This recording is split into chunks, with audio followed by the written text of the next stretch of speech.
Hosting services for fctv.org are provided by MegaNet Communications. MegaNet offers a wide array of internet services, including Mega Backup Cloud Service, server colocation, T1, fiber, Metro Ethernet, as well as telephone services such as hosted PBX and digital voice.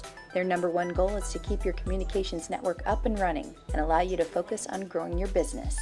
877-634-2638 or meganet.net. Proudly serving the New England area, K&K Talent Partners provide a personalized approach to full-cycle recruiting services. Their level of integrity and empathy is rare, and it speaks volumes about who they are as people and as recruitment partners. Our goal is to build trusted relationships and to create genuine connections that help companies grow. K&K Talent Partners, kktalentpartners.com. At Martha's Vineyard Bank, we know Falmouth, with locations in Woods Hole, on Palmer Avenue, and the Village Green. We deliver personal banking tailored to your needs, business solutions to help you grow, flexible lending to move you forward, and investment strategies that work for you. Whatever brings you in, we're your local partner. Martha's Vineyard Bank, your goals, our guidance.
Good evening, everyone. I'm going to call to order this regular meeting of the Falmouth Select Board for June 8th, 2026. If you would please rise and join me in the Pledge of Allegiance. I pledge allegiance to the flag of the United States of America and to the republic for which it stands, one nation, under God, indivisible, with liberty and justice for all. Just a reminder, if you would all please, as I'm doing it, silence your cell phones. And if you are making a recording of this meeting, audio or video, please notify the chair. The placement and operation of the recording equipment should not interfere with the conduct of the meeting. Is there anyone recording this meeting? Lynn, are you recording? No. Excellent. Okay. Recognitions. Does anyone have? Mr. Brown? I'd just like to recognize another successful year for the Wounded Warrior Ride out in North Falmouth. Thank you, Chair, for joining us, and Mr. Renshaw. And great turnout by town employees and staff and a lot of volunteers. And Carol Kenny received a recognition from the Massachusetts, was it the State House or the House of Representatives? That was really nice, well-deserved recognition. She's been doing a lot of great work for both the Wounded Warrior Ride and also the Veterans Center. Her and her husband Dean are always showing up for all those things. So congratulations to Carol. for sure. Yes, Ms. Klein. Just a recognition for the folks who were involved in the Pride event that happened in Woods Hole on Saturday. There was a parade around Eel Pond and a community picnic, music, and other entertainment at the ball field afterwards. And my family and I attended, and it was a lovely event. So thank you to all those who put that on. Thank you. Mr. Muscali, did you? Well, just following up on that, just for an announcement, there will be a Pride block party here at the outside on Friday, starting at 4:30. Absolutely. Any other recognitions? I have one, and we have a few people here.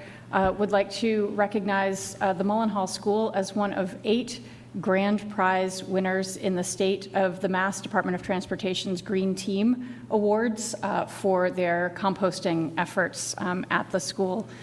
It's been a wonderful project to see over the past few years, a great collaboration between Mr. Robinson here with Solid Waste Advisory Committee, between our solid waste coordinator and our schools, really reducing the waste coming from our food service at the schools. So congratulations on that recognition.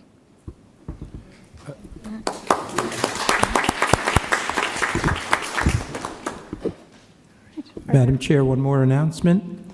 Plenty of announcements. Go for it. Okay. Next Wednesday, there'll be the Steamship Authority Community Meeting at the Woods Hole Community Hall, starting at 6 p.m. And once again, I think we recognize the efforts that the Steamship Authority is making to be interactive with the community, to listen to people and so forth. So should be a very interesting evening. What time is that at? I'm sorry. 6 o'clock, 6 to 8.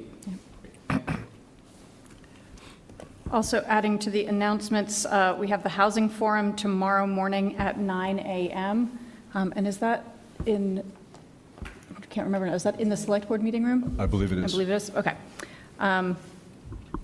Mr. Muscali, you already hit the Pride Day celebration, correct? Arts Alive this weekend, and then Juneteenth celebration next Friday. So all sorts of fun stuff happening. And the Strawberry Festival at St. Barnabas. Oh my as goodness. well.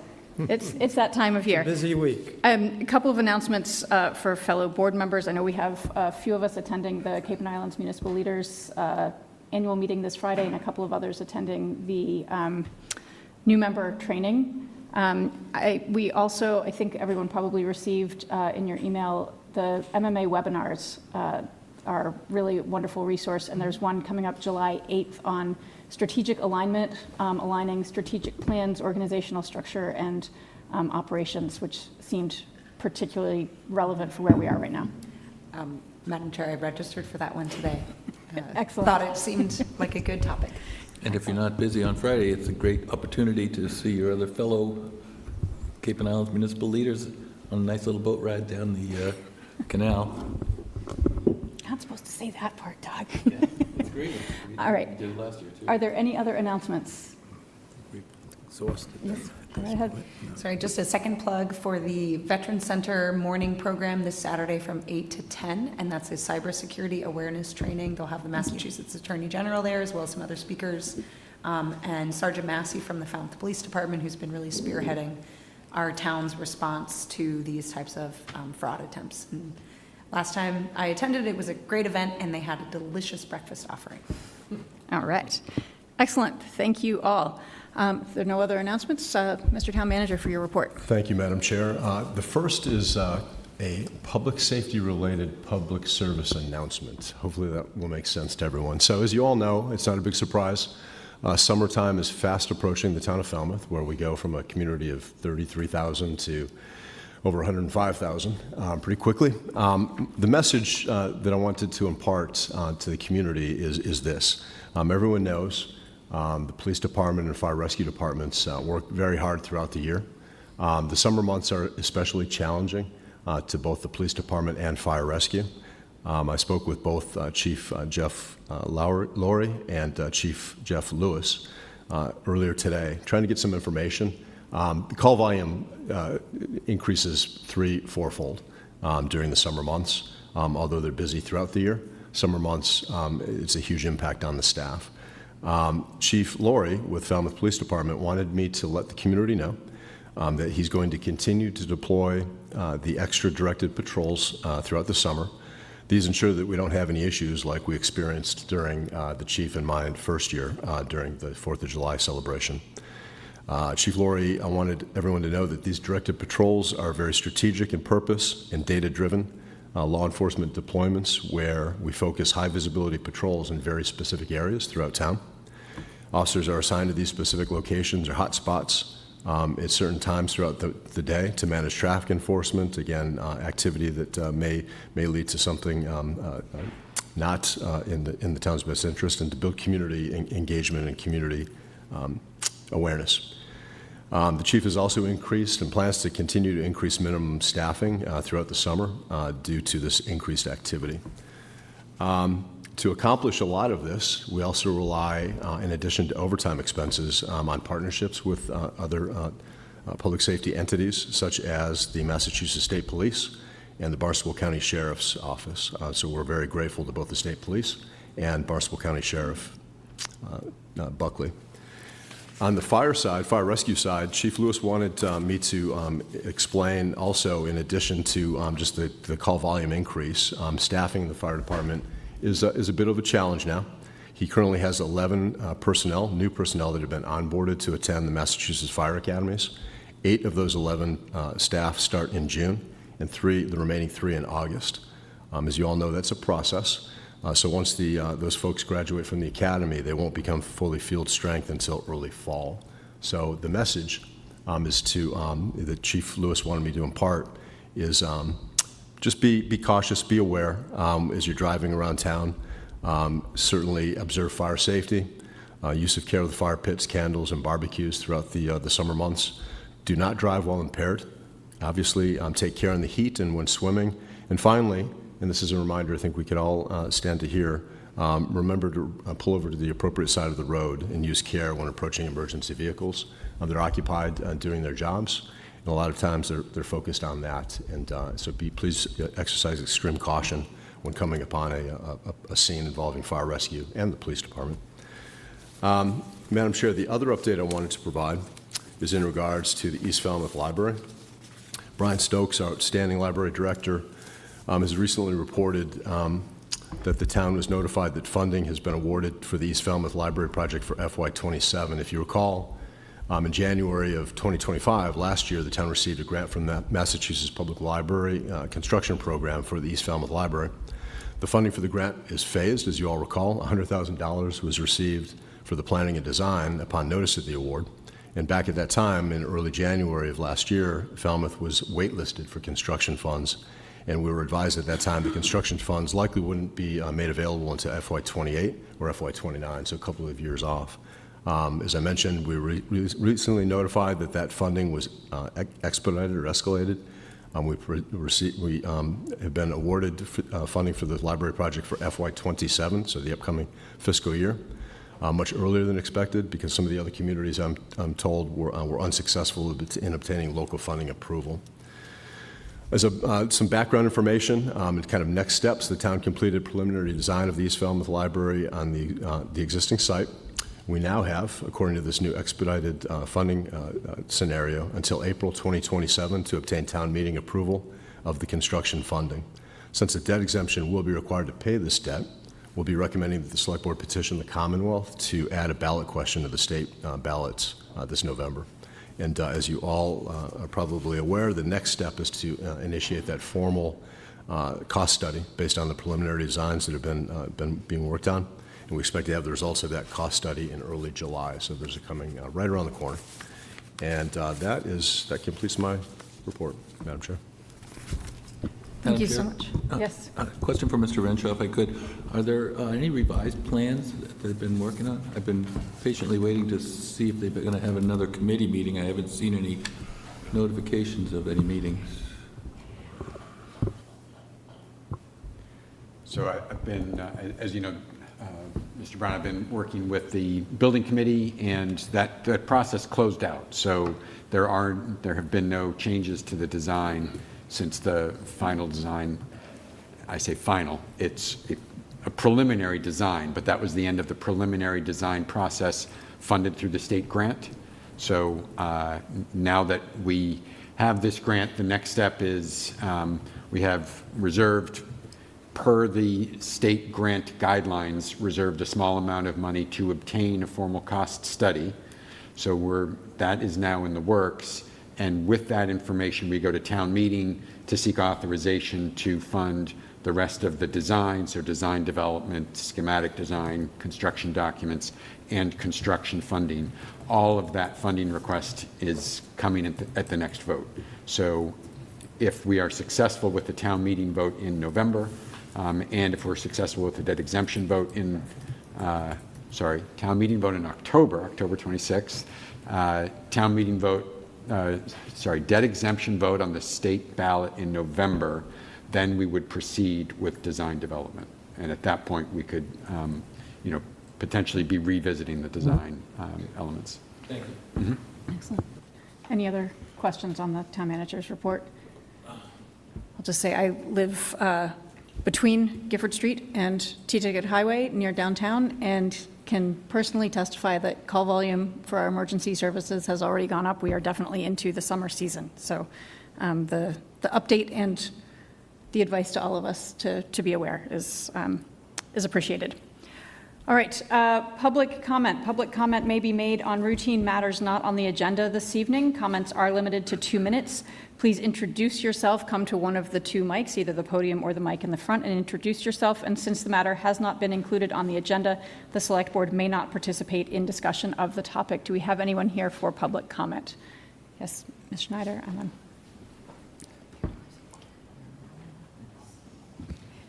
Barbara Schneider, and I'm Precinct 4, and I'm one of the co-founders of the Osprey Project. And I just wanted to inform the town management that last week, the 2 co-founders of the Osprey Project met with Eversource representatives, and we had a very healthy hour-long discussion about the progress we have made in the town of Falmouth on taking care of osprey nests as they are starting to impede our electric wires. And to date, just to let you know, we have a known almost 170 nests in Falmouth, and we currently have had a few osprey deaths, but we have been working closely with Eversource, who this year was extremely responsive in coming out almost within 24 to 36 hours of our letting them know of building sites going on in dangerous areas and getting them deterred, removing what they were starting to build, but also deterring them. And you'll see they're changing the color of the bent corrugated metal that you're seeing as the only deterrent that truly works. It's going to be a little bit lighter color, a little lighter gray, maybe not as obtrusive to people, but I wanted to let you know that we're really doing well. They see this whole program that's going on here in Falmouth as exemplary, and they wish that other towns would adopt it because they are having many problems elsewhere without people to turn to. Great news. Thank you very much. Tomorrow night at Webner, 6:30, anybody who wants to learn more about Osprey, we're giving a presentation there, and it's about an hour long and a lot of fun, and we answer any questions that you might bring. Thank you. Thank you. Yeah.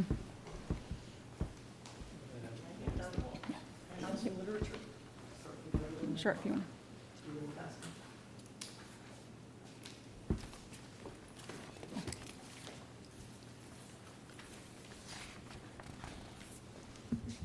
There's a difference in the height, Barbara.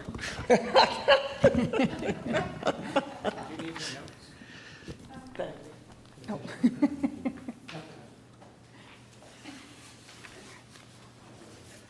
Hi, my name is Deborah McGuire. I'm Precinct 1. I'm the owner of Liam McGuire's Irish Pub. We've been here 32 years. 32 years ago this month, we stood here, well, before the selectmen, with Phyllis and her bridie and requested a liquor transfer. So here we are 32 years later back in front of you. I'm here to ask you to consider the extending the liquor license till 3 a.m. so people can remain in bars, pubs, to watch the World Cup. The House voted unanimously on Friday to accept it. The town of Somerville's already enacted it. The Senate voted today, and it was sent to the governor. The governor's in support of it. Many cities. There are a lot of places in Falmouth that won't utilize this, but the pub is a sports pub. We have 7 TVs, and we'd love to be able to have guests remain. Some of the games don't start till midnight. And this is a big deal. This FIFA thing is a really big thing for the United States. So this is an administrative procedure for you. And I don't know, it's each town gets to decide. And we're hoping that you will decide to allow this. The first game is Friday night, by the way. So this is anything? Thank you. Thank you. So just a question. I mean, what does the town have to do in order to adopt this, especially with a Friday night being the first game, and we're not going to be able to meet before then? And do you have something to add to that, Ms. McGuire? No, thank you for your question. I don't know, but I did put a piece in there. The second thing is that Somerville enacted it. Okay. Yeah, but they enacted it on Friday. I don't want to get into discussion of an item that's not on the agenda from public comment. I'm but sorry. I do recognize the procedural question there. If there's a way to, if the board does want to take this up to follow up on this.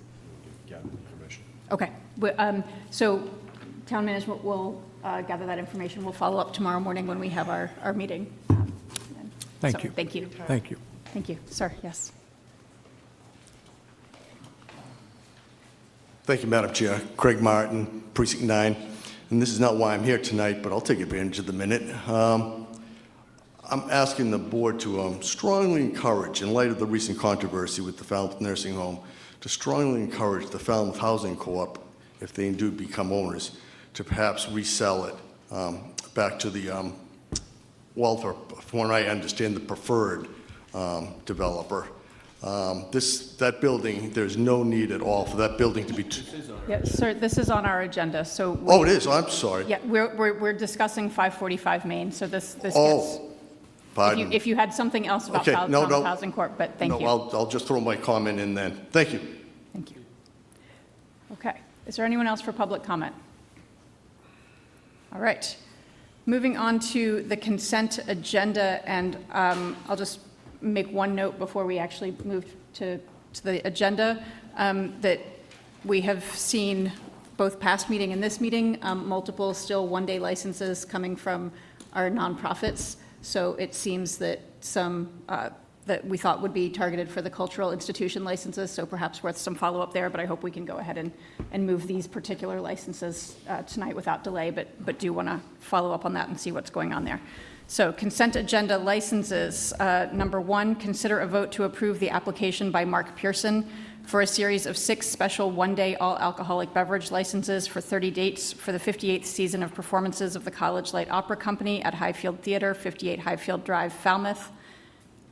2, consider a vote to approve the application by John Campbell for a series of 3 special one-day all-alcoholic beverages licenses for 15 dates for the 58th season of performances of the College Light Opera Company at Highfield Theater, 58 Highfield Drive, Falmouth.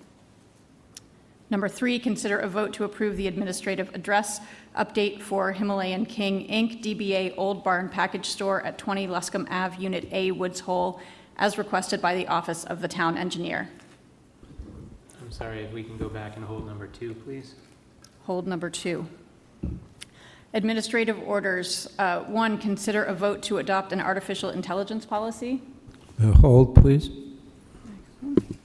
And I'm going to go ahead and hold number 2, select board vote to authorize the Coastal Resilience Division of DPW to submit a grant application to the National Fish and Wildlife Foundation, National Coastal Resilience Fund for $350,000 to fund surf drive targeted nourishment and sign a letter of commitment in support of the grant application with a $30,000 match. So I would entertain a motion to approve the consent agenda holding licenses number 2 and both administrative orders. So moved. Second. All in favor? Aye. Okay. Mr. Reed, you held the second license? Yeah, just to, I'm in favor of this wholeheartedly, but I think we're experiencing, based on some informal feedback from our cultural licenses, that it's becoming cumbersome, and it requires a lot more paperwork than I think what we were intending when we created it. So I don't know how to, the proper procedure for flagging this and or discussing this now or later, but I think it is something that we should have on our agenda to make it easier for our cultural folks, but also understanding we have a license commission coming up. So. Right. So definitely we will follow up on that and maybe do some outreach to see what's going on there. I did have a conversation with folks at Highfield and got similar input. It was a well-intentioned effort to make things easier, and if it's not working, we just want to figure out what's going on. Absolutely.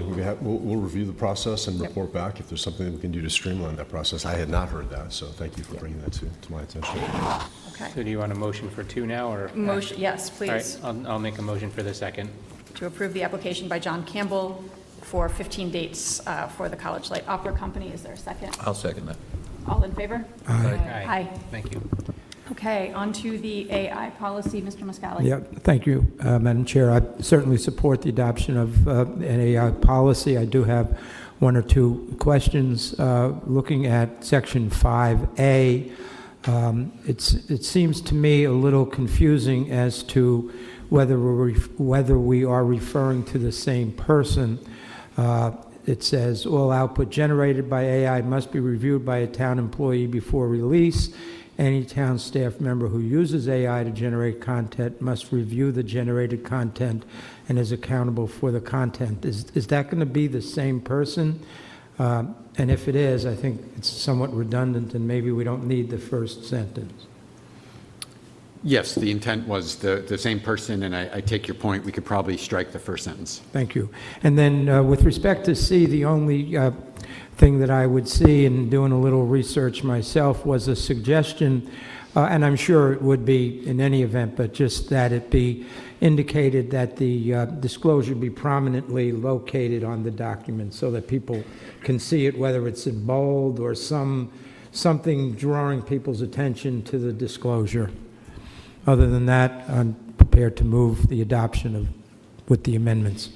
Just for clarification, do you feel that needs to be added to the policy? Yeah, I mean, I think it could say documents and electronic content created with the use of AI must be prominently displayed. A disclosure must include a prominently displayed disclosure. Must include a prominently displayed disclosure. Yes. Okay. So with those 2 edits and amendments, I would move the adoption of the AI policy. Second that. Is there any further discussion? Nope. Hearing none, all in favor? Aye. Aye.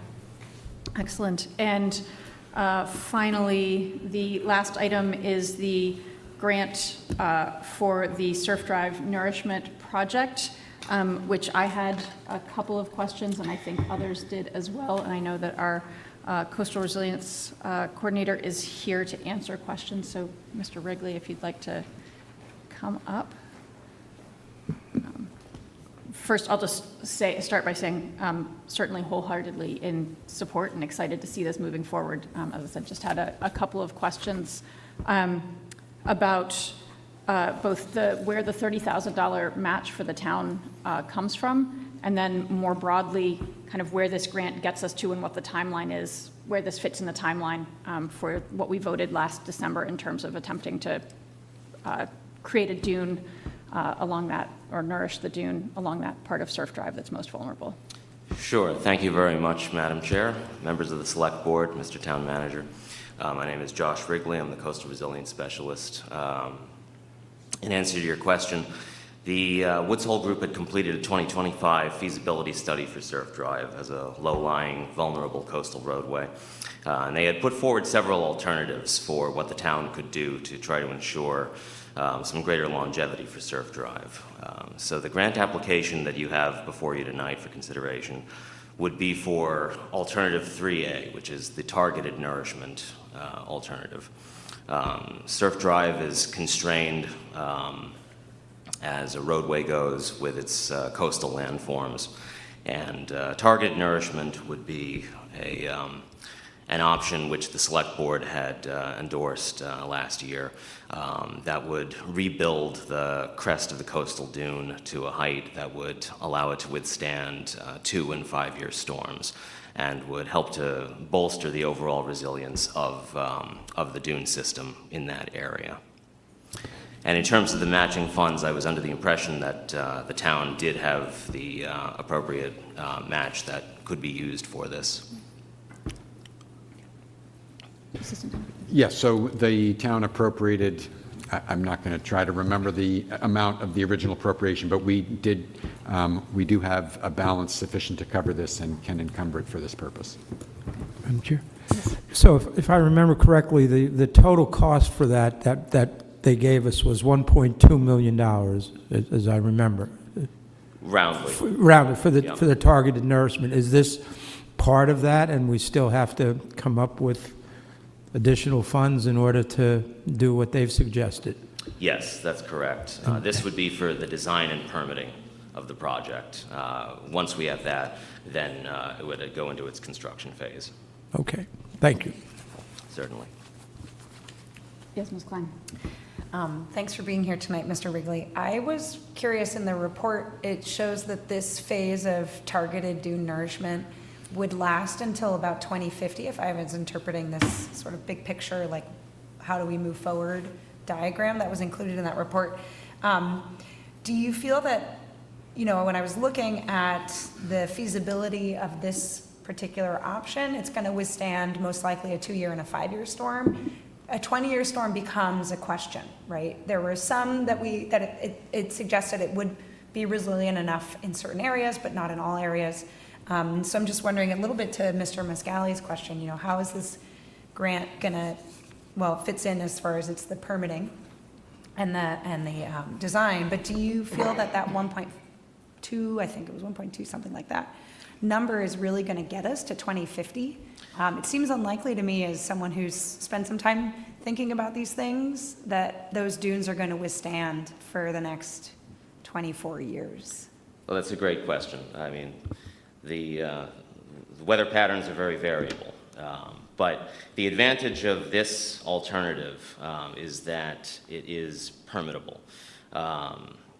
When you look at the different options on the table, there's really no solution that would allow the coastal dune system, seaward of Surf Drive, to be able to withstand a 20-year storm.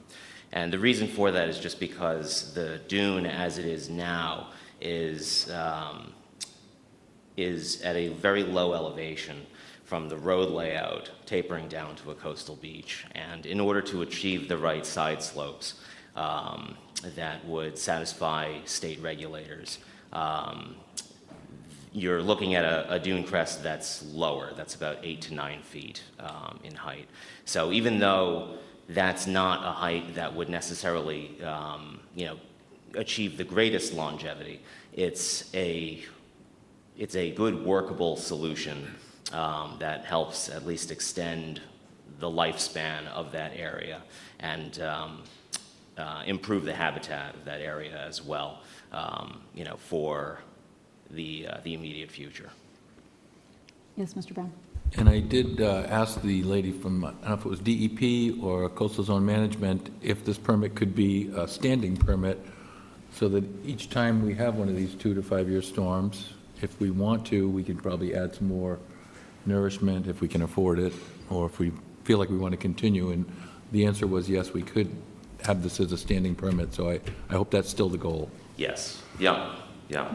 The permitting process for Alternative 3 is a slightly shorter permitting pathway than some of the others that were under consideration. And the order of conditions that would be granted by the Falmouth Conservation Commission would be a 3-year permit with eligibility for extension, and then that certainly would be true of other permits as well. Another question from Ms. Klein? Not so much a question, but just something for us to keep in mind. I think Surf Drive is a great example of, the beach this isn't a beach problem, right? The beach would like to just move. That's what a beach would do if there wasn't a road behind it.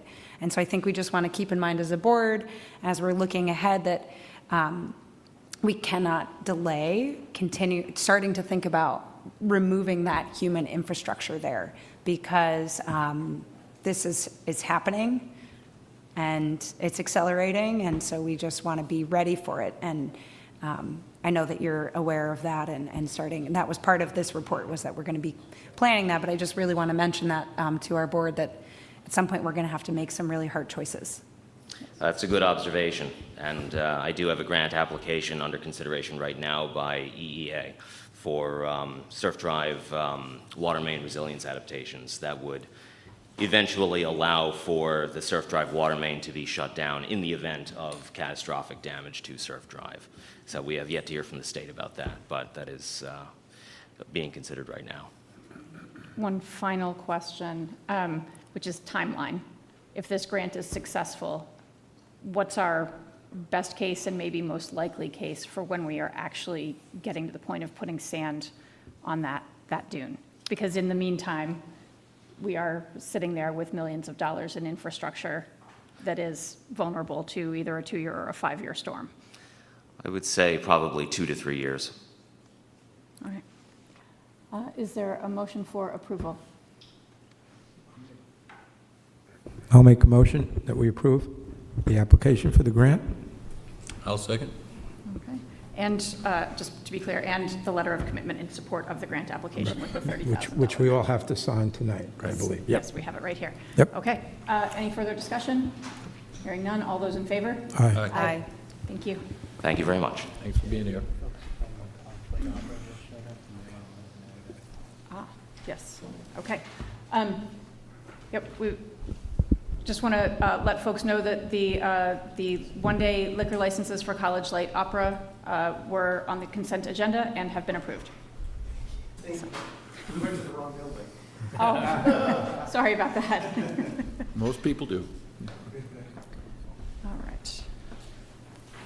Moving on to public hearings. The first, to consider a vote to approve an application by Holly Park, Inc., located at 580A North Falmouth Highway, Falmouth, Massachusetts, for multiple amendments to its wine and malt beverages license for a change of manager, change of officers, directors, LLC managers, issuance or transfer of stock, new stockholder, and pledge of collateral. This license amendment application was continued from June 1st, 2026. Given that it's a continuation, we do not need to read the notice. Is that correct? That is correct. All right, Mr. Renshaw, over to you. Just real briefly, the applicant is here this evening. I just wanted the board to know, and it's included in your packet this evening, the police department and fire rescue departments have reviewed the application and indicated through select board office they had no issues or concerns with the application. And Madam Chair, as you mentioned, that this is simply there was a continuance from last select board meeting. With that, I'll turn it over to the applicant. Good evening. So my name is Jeff Nickerson. I'm an attorney here in town, and I represent the applicant in this case. The applicant is Holly Park Variety, Inc. Holly Park owns Dean's Market up in North Falmouth at 580A North Falmouth Highway. So the applicant holds currently a package store beer and wine license, and Dean Bolton, who is here tonight, is the sole shareholder of the company and the manager, the holder of that license.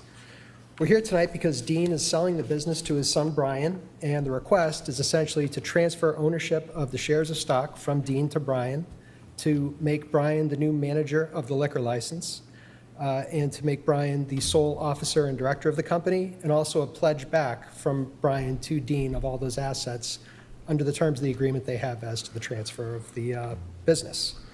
So Dean's, for reference, has been open since 1989. It's been in the same location for the past 25 years. Dean has been at the store since the beginning. They sell beer and wine as a complement to the other offerings. They have a deli, grocery, convenience store items. Brian, who will be taking over, has been with the store for 20 years and has been full-time at the store for 14 years. So upon the approval of the board and hopefully the ABCC of this request, the only real change is going to be the identity of the owner of the company, from Dean, who's owned it from the start, to Brian, who's been there consistently for the past 20 years. Brian's familiar with the business, and he's determined to keep Dean's the good positive community asset that it has been, and he's the ideal successor to his dad as the owner of the business. So we'd request that you approve the application and the pledge of the license, and I'd be happy to answer any questions you might have. Just one question, Mr. Nickerson, is it going to be Brian's going forward, or is it going to still be Dean's? You took my question, Mr. McCallie. I believe that for continuity, it's going to continue to be named Dean's. Okay. Well, it's, as you say, a wonderful community resource. Would agree. Yeah, I have no questions. It's a very well-run operation. I think it's fully complete application. I would move approval unless somebody has Well, it is a public hearing. I want to give any opportunity for public comment or questions. Is there anyone? Motion to close public comment. Public hearing. Yep. So moved. Second. Second. All in favor of closing the hearing? Aye. Aye. All right. Mr. Brown, did you have a motion? I would move approval. Is there a formal motion, or do we just have to approve? Yeah, there is a few different things there. Motion to approve the application by Holly Park Incorporated, located at 580A North Falmouth Highway, Falmouth, Mass., for multiple amendments to its wine and malt beverage license for change of manager, change of officers, directors, LLC managers, issuance, transfer of stock, new stockholder, and pledge of collateral. Second. Thank you. Further discussion? Hearing none, all in favor? Aye. Congratulations. Good luck. Good luck. Thank you. And on to our second public hearing, also a continuance. And so, Mr. Reed, you are again off the hook. This is a shade tree hearing regarding 122 Jericho Path, request to remove 2 town trees for a new driveway, continued from our last meeting. Mr. Renshaw? Thank you, Madam Chair. And just again, as a summary from the discussion, the applicant engineer who's here this evening was asked to kind of go back and take another look at the site plan and find out if there's a way perhaps to move the driveway, as I recall, and perhaps save both of those trees. Staff recommendation was for the smaller of the white oaks to be removed. Go ahead. Thank you. Chris Ryberg, 114 Winslow Road, principal owner of Novo Builds and also the current owner of 122 Jericho Path. Thank you for hearing this request again, and I promise to be brief. We've decided not to modify the plan as presented last week, and we are going to, if it's the board and the tree warden's wish, move the driveway around the remaining tree. But I do think, with that said, it's important, and you know, I'm not an arborist, but we do believe the structural stability and critical root zone of the tree is compromised on the property, specifically where the sewer comes from Hudson onto our property. And we have been advised that we think will, similar to the tree next to it, the white oak next to it, that's you know, for all intents and purposes dead, will be in decline over the next 3 to 5 years, long after we are no longer owners of the property. And we're just trying to proactively plan ahead and improve the street. We believe strongly that what we are requesting at our cost, including removing the tree and being and planting new trees, species of your choice, is in the best interest of the property, the neighborhood, and the town of Falmouth. And it's also important to note, after one comment last week, that we've received nothing but positive feedback from the neighbors on the house and what was there prior to us purchasing it, and the house that's being built and hopefully be done in the next couple of months. So if it's the board's request to move the driveway around the remaining tree, we're happy to do that. We just think that this is the opportunity for the town to have trees planted along the streetscape at our cost that will last for many more years to come, based on our observation and feedback that we've gotten on the remaining tree. Thank you. Questions or comments from the board? Maybe Mr. Pearson would like to respond to the comments with respect to the viability of the large tree that's remaining.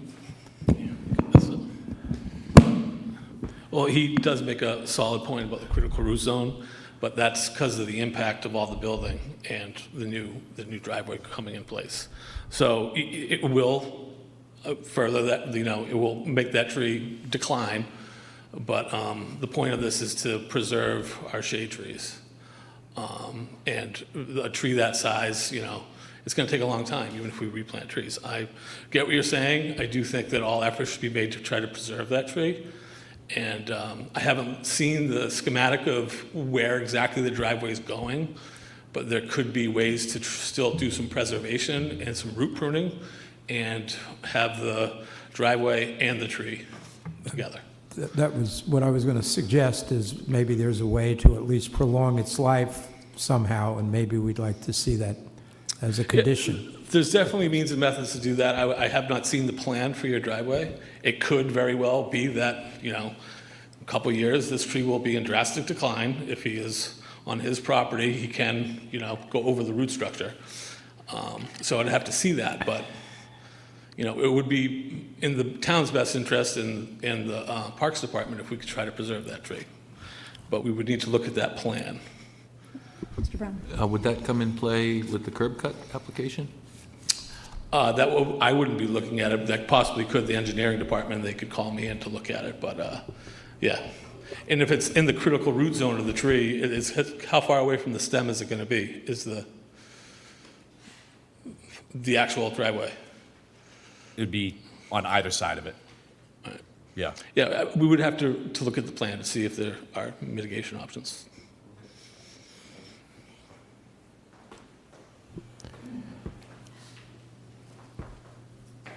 I have a question, and I'm not sure if this is for Mr. Pearson or town management, but how do we get to this point in a construction project and this sort of issue is just cropping up? I mean, the house has already been built, the driveway, the garage door is lined up with these trees with the plans for the driveway already in place.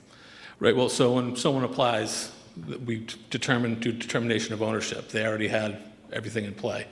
And so we stopped any trees being removed on town property. So that's just unfortunately the way it works. We can't really change what they're doing on private property. We can only work on what is in the town right away.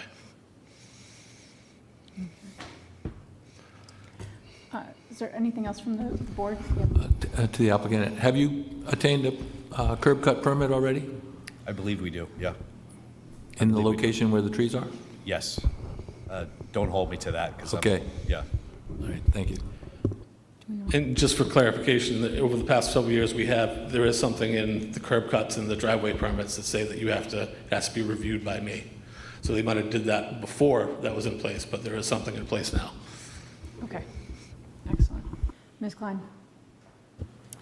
I appreciate Mr. Pearson's comments, and I would also be in favor of preserving the larger oak. As a shade tree, its function would take a very long time for new plantings to reach that. And I actually took the time on Friday and went through the neighborhood, and it appeared to me from the street side that these were potentially like the only two trees remaining on that lot. And maybe there were some behind the house that I wasn't able to see. But on my cursory view past, it appeared as if they were really the last men standing there, or women, or I'm not sure how to gender a tree.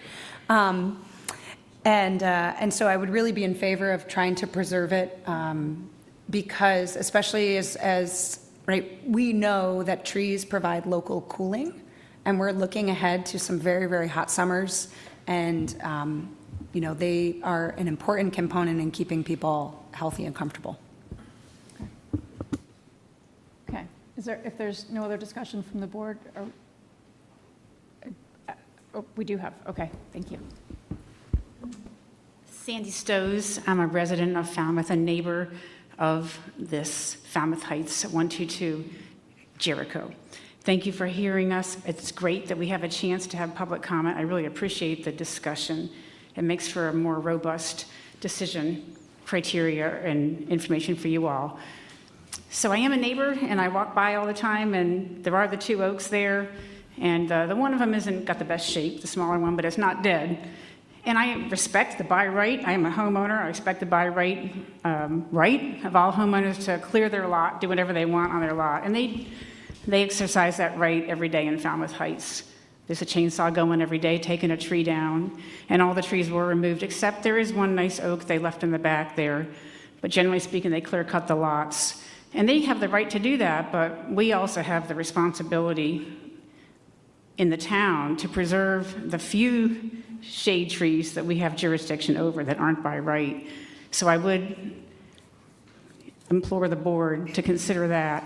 I looked at that, and personally, I know this is just probably above and beyond what I should be saying, but it looks like a nice circular driveway would, if this is a tree, go right around the tree to the garage, and you have an elegant solution even that's even better than a straight driveway. So there's options, I think, that would preserve this tree, which is in very good health right now. And a new tree, as we all know, I see them every day being planted by the town, and all their best efforts, those trees don't get the water they deserve, and they die. And those bags, the green bags, they drain pretty quickly, and those trees will be lucky if they make it to the size this one is right now, especially given the drought conditions. Thank you very much for hearing me. Thank you. Is there any other public comment? Is it okay to ask for the address? I didn't hear it. Sure. You'd like to follow up? Yeah. Would you be comfortable sharing your address for my follow-up? address? Oh, I'm a Falmouth Heights resident, 115 Lucerne Avenue. Thank you. Thank you. Is there any other public comment? Any other discussion from the board, or are we ready to close the hearing? I'm ready. Motion to close public comment. Second. All in favor? Aye. Aye. All right. How are we leaning here? I would move to support the tree warden's recommendation to keep the larger white oak and ask the applicant to work around it and, try to get the driveway far enough away that the tree can survive if possible. I would hope you would do that. So that's a motion to allow the removal of the smaller 15-inch white oak located on Hudson Street, and to retain the 19-inch and replant additional trees to replace the 15-inch Correct. diameter. Correct? Yes. I would agree with that. Is that a second? Second. Is there any further discussion from the board? Hearing none, all in favor? Aye. Aye. Thank you. Thank you. Thank you. Thank you. Okay, moving on to our business agenda, and the first item on that agenda is to consider a vote to submit the draft environmental impact report for Falmouth's Ocean Outfall project, and consider a vote to submit the DEIR to the Massachusetts Environmental Policy Act Office. Mr. Renshaw. I really don't have any to lead into Amy Lowell's presentation. Amy is going to, I believe it was the last Water Quality Management Committee. Amy did a presentation on this very topic, and the recommendation of Amy's office and mine is after the presentation that the board consider approving the submittal of this DEIR report to the Massachusetts Environmental Policy Office. Thank you. Just a moment, please. Take your time.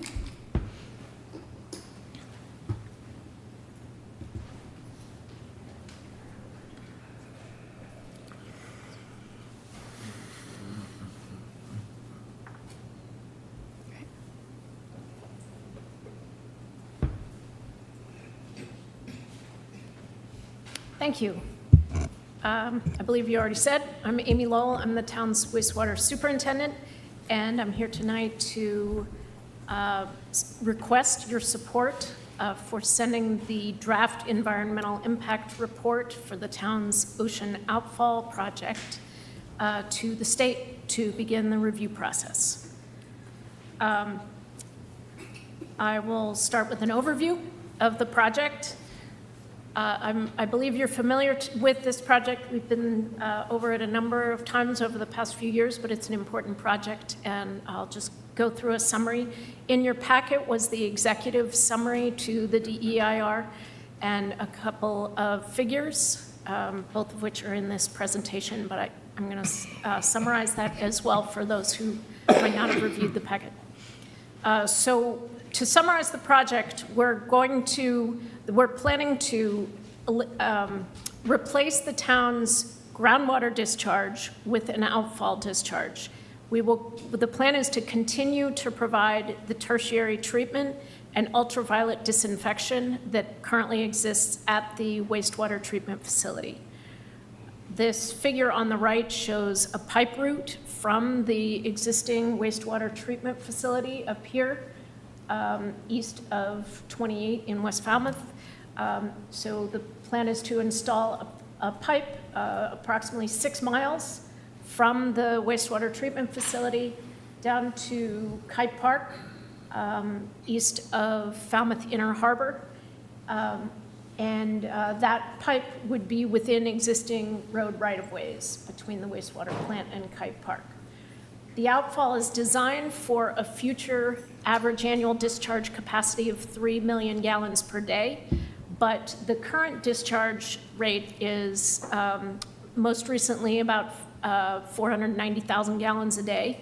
So with the new project and any growth in between, the discharge when the outfall would begin would be definitely less than the average annual flow in our current groundwater discharge permit, which is 710,000 gallons per day. The flow to that outfall would increase as additional areas are brought online for sewering, and with this peak or this future average of or future sewer build-out average of 3 million gallons per day. The outfall pipe, so on this zoomed-in figure, you can show that you can see that there's a dashed line between Kite Park in Falmouth Heights and the outfall discharge location. The plan is to install that pipe via horizontal directional drilling, which would be staged in Kite Park and out in the Sound, 2,300 feet offshore. So the ultimate discharge location would be about 2,300 feet offshore in Nantucket Sound, in about 20 feet of water. These dotted lines on the figure are the seafloor depth. So here you see that the outfall discharge location is at about 20 feet of water. And this green line here is the surveyed edge of the eelgrass beds in that area. And that survey was performed for this project. A very detailed survey was performed for this project. There is a very high water velocity at this location in Nantucket Sound that flows primarily east-west, essentially along these contour lines. When the outfall is available, and this is obviously a key part of this project, the plan is to cease regular discharge to the ground at the main wastewater treatment facility, and then switch all that flow to the outfall. And then having that outfall would allow the town to expand the sewer to other areas to meet their nitrogen total maximum daily load limits. Just a review of recent progress on the outfall. The town submitted an environmental notification form for the outfall project to the Massachusetts Environmental Policy Act office last September in 2025, and public and regulatory review of that ENF occurred from September through October of 2025. The state issued the Secretary's certificate on that ENF at the end of October 2025, and that certificate outlined the scope for this draft environmental impact report based on the regulatory and public comments that were received.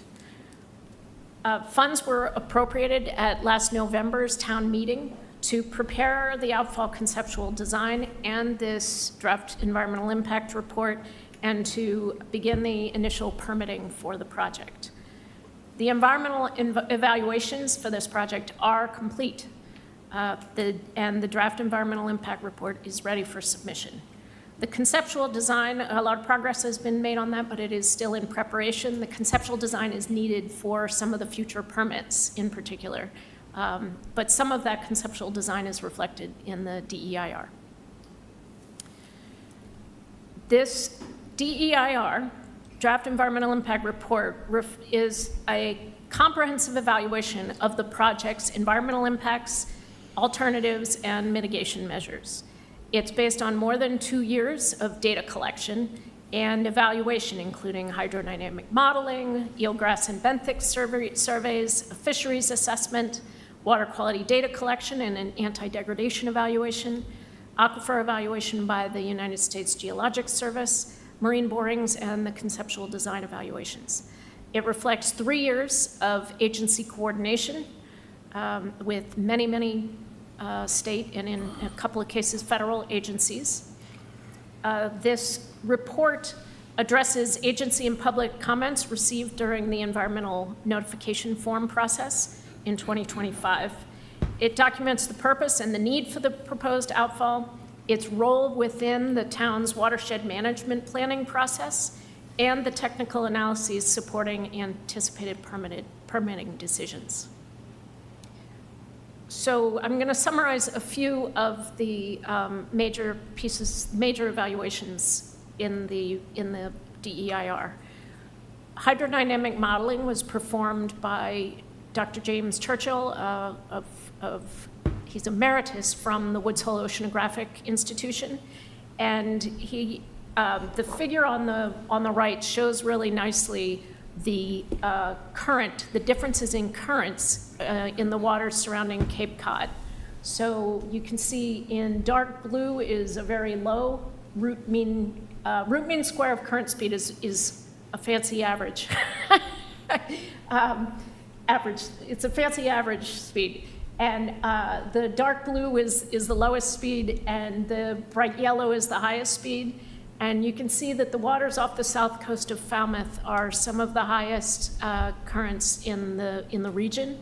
And many of the existing outfalls in Massachusetts are in areas with much lower current speeds. The modeling also noted that these currents in the discharge area that we're proposing are longitudinal, meaning they're going sort of roughly parallel to shore, east-west direction, back and forth. And they're vertically well mixed because of those velocities, and there's minimal density stratification. So you're not going to see that water sitting in one place over time. The nutrient contribution from the outfall would not be distinguishable from natural variability in Nantucket Sound. 1,000-to-1 dilution is achieved within approximately 300 feet of the outfall. The United States Geologic Survey performed an aquifer evaluation for the town for this project. They modeled the effect of an outfall on the Sagamore Lens, which is the name of the large aquifer that is on this side of the Cape. The evaluation, this is a photo of the cover of the report. It was attached to the E&F document that was issued last year and is available on the town's website. It concluded that the hydrologic response of the water table elevation and the stream flow would be relatively small compared to the fluctuation from natural recharge. And also noted that the decrease in septic return flow and treated wastewater flow from the project is a very small percentage of the total recharge over the study area, i.e. in Falmouth. There is an enormous amount of water that moves through the Sagamore Lens on a daily basis. And the 3 MGD, which would come from a variety of locations over Falmouth, primarily along the south coast, is a very small portion of that water. Marine and benthic resources. We did 2 years, or a consultant did 2 years of benthic surveys and extensive eelgrass surveys in the project area.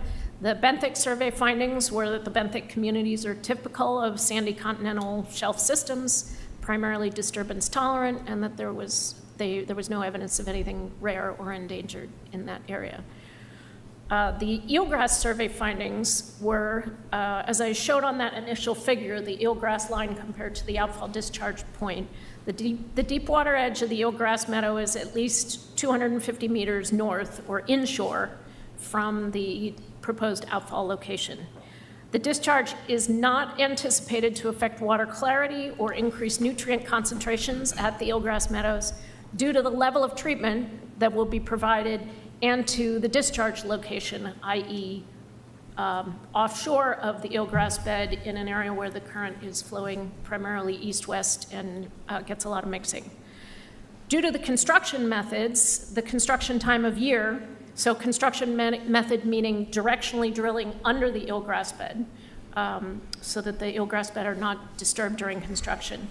And construction time of year restrictions. We expect of the many permits that will be issued for this project, we will have a time of year restriction, and we're proposing that within our DEIR as well, so that it's not within the eelgrass growing season. We won't be doing the drilling within the installation of the diffusers during the summer growing season. And to the buffer from the eelgrass, it's expected that outfall construction will not affect the eelgrass beds. Shellfish and fisheries and shellfish resources. The outfall discharge is not anticipated to impact fisheries or shellfish resources because of the high level of wastewater treatment, again, because of the significant dilution at the discharge location, by both the diffuser system and the strong tidal mixing. And construction impacts to fisheries and shellfish resources will be minimal due to those construction methods, construction time of year, and the buffer from the eelgrass meadows. We are continuing to discuss with the Division of Marine Fisheries and the local shellfishing community, shellfish classification areas. So it's not, shellfish classification isn't covered in an environmental impact report. That's a step that is done by the Division of Marine Fisheries, likely after or at the time that the outfall is permitted. But we have been speaking with the Division of Marine Fisheries for a couple of years now, and I'm meeting with the Division of Marine, the local shellfish, the Shellfish Advisory Committee again tomorrow for this ongoing discussion of that classification process. Water quality evaluation.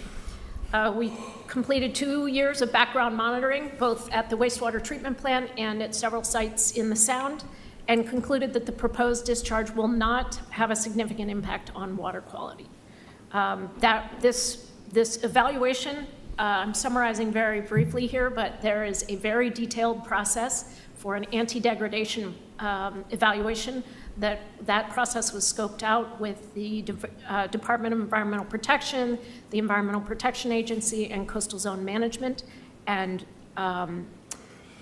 so we, as a result of that process, we did identify treatment process modifications that will be evaluated further before we convert from a groundwater discharge to a surface water discharge. Including potential modifications to increase the dissolved oxygen concentration and the pH and the disinfection level if needed. Discharging to the ground, where we do now, we have a groundwater discharge permit, and it has different kinds of limits. You don't worry about dissolved oxygen concentration when you're discharging to the ground, but you do in the ocean. So we will be looking further. We have stated in this report that we will be looking further at design modifications to make sure that the dissolved oxygen concentrations, pH, and disinfection level meet the requirements of the expected permits. Overall, this anti-degradation evaluation concluded that this project will have a net water quality benefit because the outfall provides discharge capacity to allow the town to expand its wastewater collection system, which will in turn significantly reduce the nitrogen load that's currently flowing from all these septic systems along the estuaries in Falmouth through those nitrogen-impacted estuaries and into Nantucket Sound. The net nitrogen load reduction to Nantucket Sound is going to be at least 12,000 kilograms of nitrogen per year, and that's just assuming sewering what we've been talking about sewering since the Great Pond TWMP issued in 2019 and before.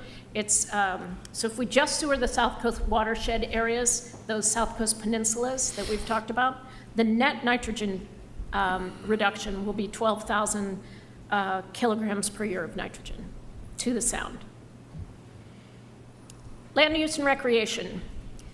Construction-related impacts will be temporary. and primarily confined to existing road right-of-ways and to a portion of Kite Park. This photograph on the right is Kite Park as it is today. And the disturbed areas along the roads and in Kite Park will be restored to pre-construction conditions. Kite Park is going to be restored to look like this when it's done. There will be no permanent above grade or even at grade structures in Kite Park. So to summarize some of the mitigation commitments here, we're maintaining tertiary wastewater treatment level despite converting from land-based discharge to outfall discharge. Most existing outfalls provide secondary or even primary treatment. This horizontal directional drilling for the outfall installation will avoid construction on the beach and in the marine environment between Kite Park and the discharge location. The draft environmental impact report includes an inadvertent return contingency plan for the drilling fluid. This is required for any drilling operation like this. As I mentioned, that we expect time of year restrictions we are giving ourselves time of year restrictions based on the anticipated permits. And we'll have sound barriers around that Kite Park staging area during that drilling operation. Site restoration, as I mentioned, and a post-construction monitoring program of water quality monitoring and eelgrass surveys. We've done a lot of coordination over the last 3 years with these agencies and others. I don't need to list them all for you, but this is not report is not in isolation. All the regulators that are receiving it have already heard from us and have talked with us a great deal about this process. There's also been a lot of public communication at the Water Quality Management Committee meetings and at the Select Board over the past 3 years.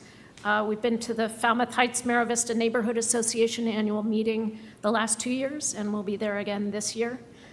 T-Ticket Association, they did not have a meeting last year, otherwise we would have been there. But we were there in 2024. Town meeting, the last couple of Novembers. Martha's Vineyard Commission in the beginning of 2025. Shellfish Advisory Committee, we last spoke to the whole committee in March of 2025, and I'll be there again tomorrow night.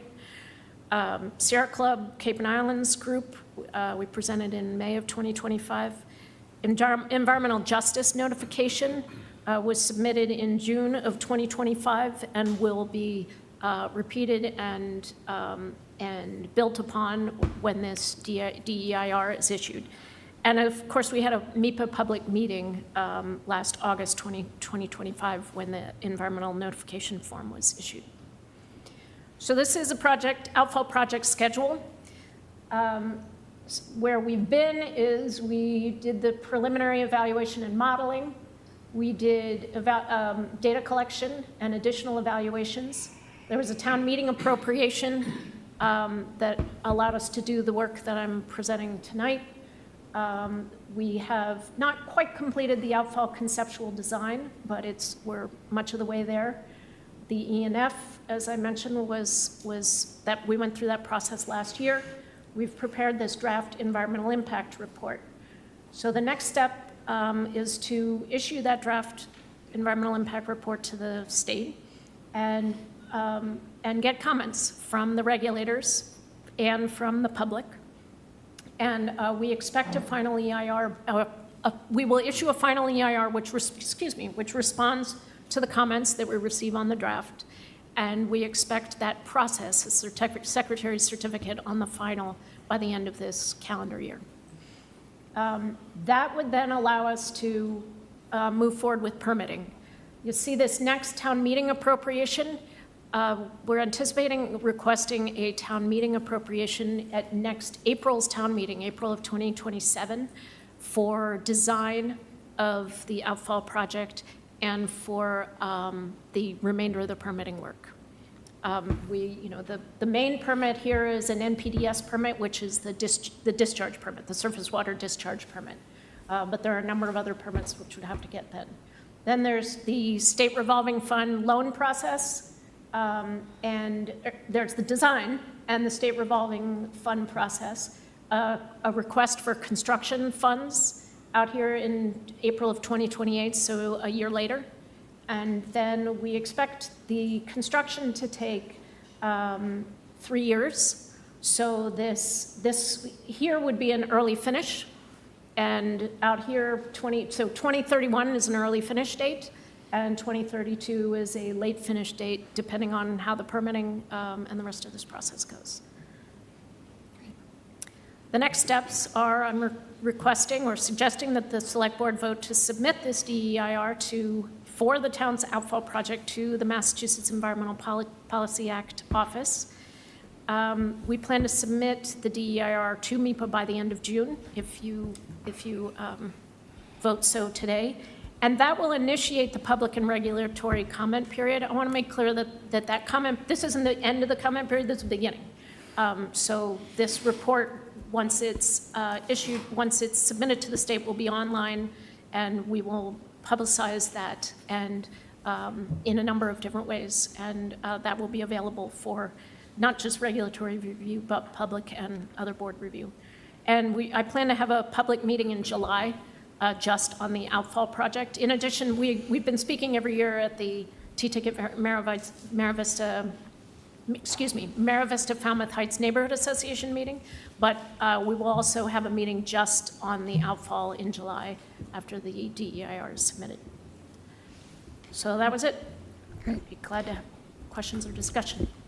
Well, I want to just thank you, Ms. Lowell, for this really comprehensive report and sharing it with us, because we are investing an immense amount of time and effort, and money, as you well know, to improve water quality in our coastal ponds. And the last thing we would want is for those efforts to cause inadvertent other environmental harm. So I really appreciate the effort that's gone into this, and I, for one, I think this certainly cleared up any concerns or questions that I might have had. Are there questions from the board? Yes, Mr. Brown. And then I Mr. don't have a Costello. question. I thank you for the clear presentation. I just wanted to make the comment that, sometimes people say to me, what's up with the outfall? We're going to waste all that water. But the water that we're collecting is on all these peninsulas and these sewer areas. That water's going out to the ocean anyway. We're just improving the condition of it when it gets there. That's an important point, and I need to make a bigger point of that at the next public meeting.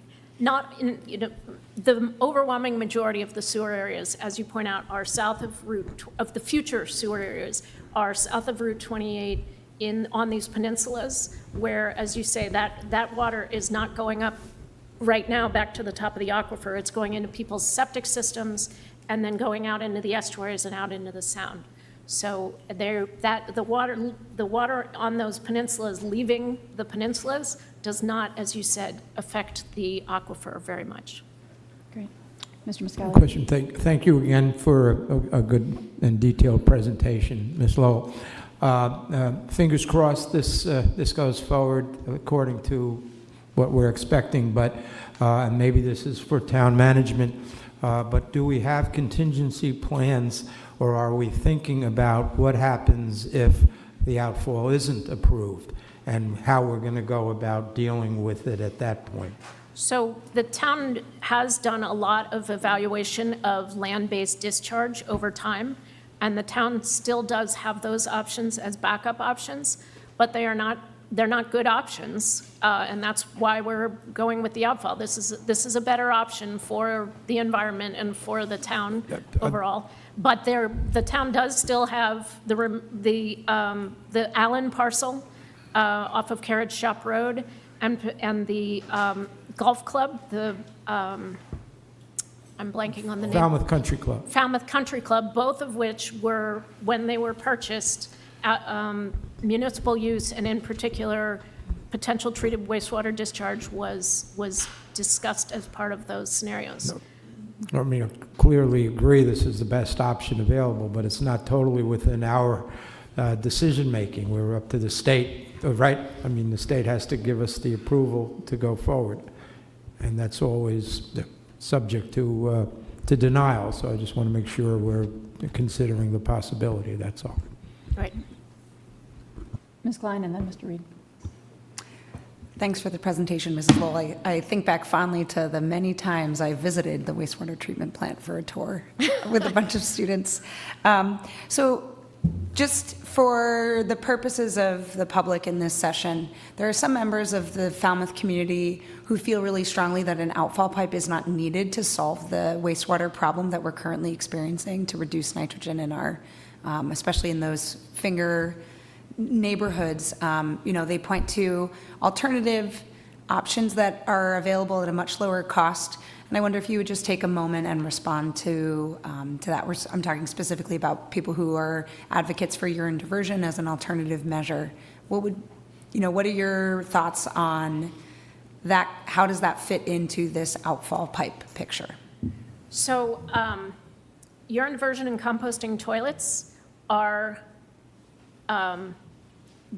good technologies for individuals who are willing to use them. And when individuals who are willing to install and use them, they can remove nitrogen, but they are not going to be implementable at the scale that is needed to meet the nitrogen removal, nitrogen removal amounts that are required to meet the nitrogen load limits for these estuaries. And even so, the plans, so I mentioned that this DEIR interacts with the town's watershed management planning process. The watershed management planning process is enabled by this outfall. We can plan where we're going to expand sewers based on the outfall discharge capacity being available.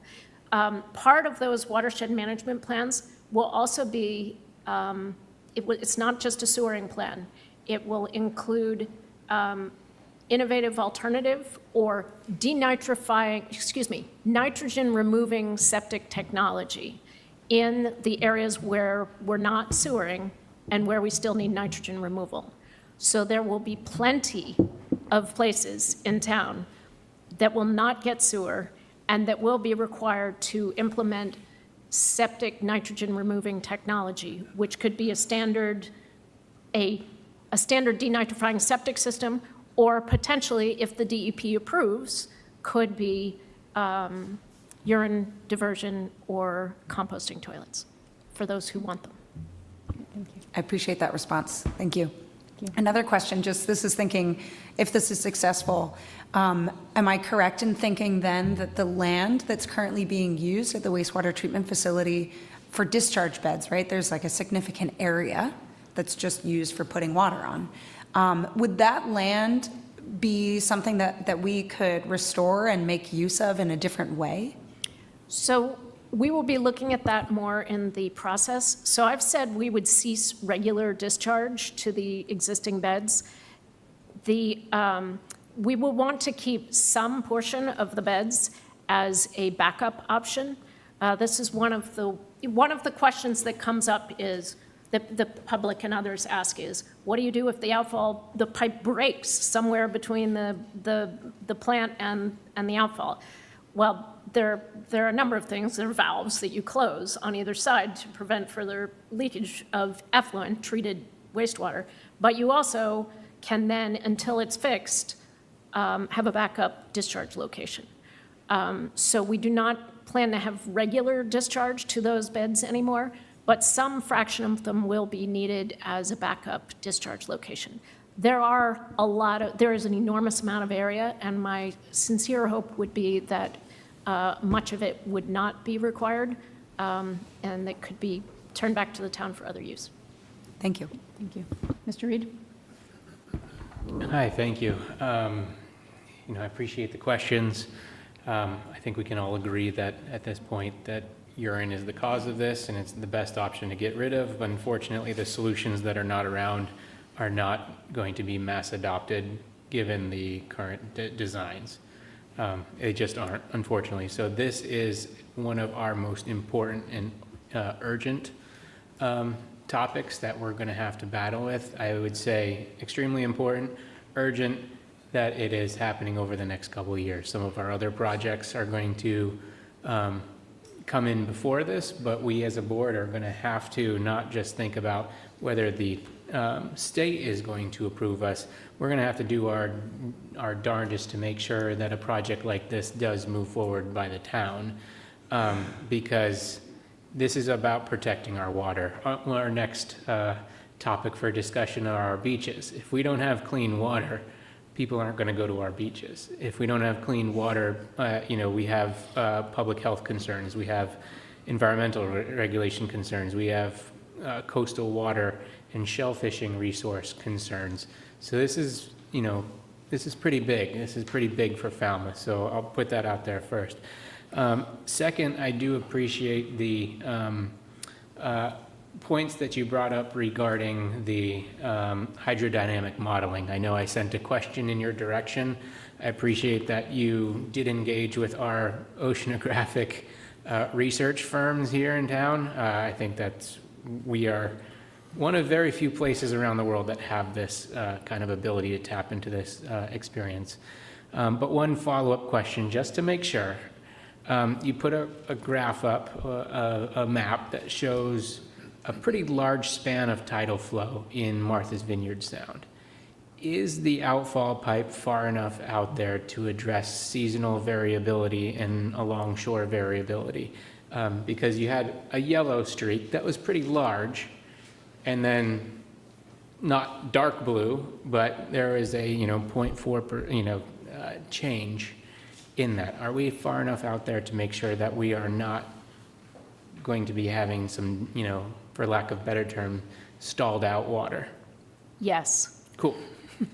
Thank you. We've done a lot of evaluation of that. We had not only the Hui Woods Hole Oceanographic Group do the modeling, but for the Division of Marine Fisheries purposes, we also had the School of Marine Science at UMass Dartmouth do similar, really redo the modeling with a couple of tweaks that the Division of Marine Fisheries likes to see, and they came up with very similar results. So yes, we could have been closer to shore and met our dilution requirements, but we moved further offshore because of the eelgrass. We wanted to be far enough away from the eelgrass. Great. It's an important question, and the answer is yes. Great, thank you so much. Thank you. All right, important topic. Thank you for the discussion. Is there a motion to send the draft environmental impact report for the Ocean Outfall project to MEPA? Yeah, I would make a motion to submit the draft environmental impact report for Falmouth's Ocean Outfall project to the Massachusetts Environmental Policy Act office in order to begin the regulatory and public comment period and allow the town to continue to move forward on this important water quality improvement project. I'll second that. Okay, it appears that we do actually have someone here for public comment. I thought there was public comment. I was told that this. I didn't realize you were here for this issue. So yeah, come. Yep, come on up. Please introduce yourself. I think, Madam Chair, thank you. I'm Craig Martin, Precinct 9. Yes, this scares the heck out of me, as well as others. Just a couple of sentences I heard her in the explanation. It was a thorough explanation, but I hear there will not be a significant impact to the water quality. I don't like that sentence. I want zero impact to the water quality in the Sound. I hear that it is anticipated. I don't want to hear it's anticipated. There's no other way. This is what's going to happen. I don't want good educated thoughts on the matter. I want fact on the matter. I'll be honest, I'm troubled just by a couple of my little personal experiences with the currents and what have you. A few years ago, I put this in the Enterprise, a few years ago, some young woman apparently, she wrote a note in a bottle and threw it out Old Silver Beach. She wrote that in the note. I'm sure anticipating that she was going to get a new pen pal in France. Well, no, she found me and my dog swimming by Surf Drive Beach.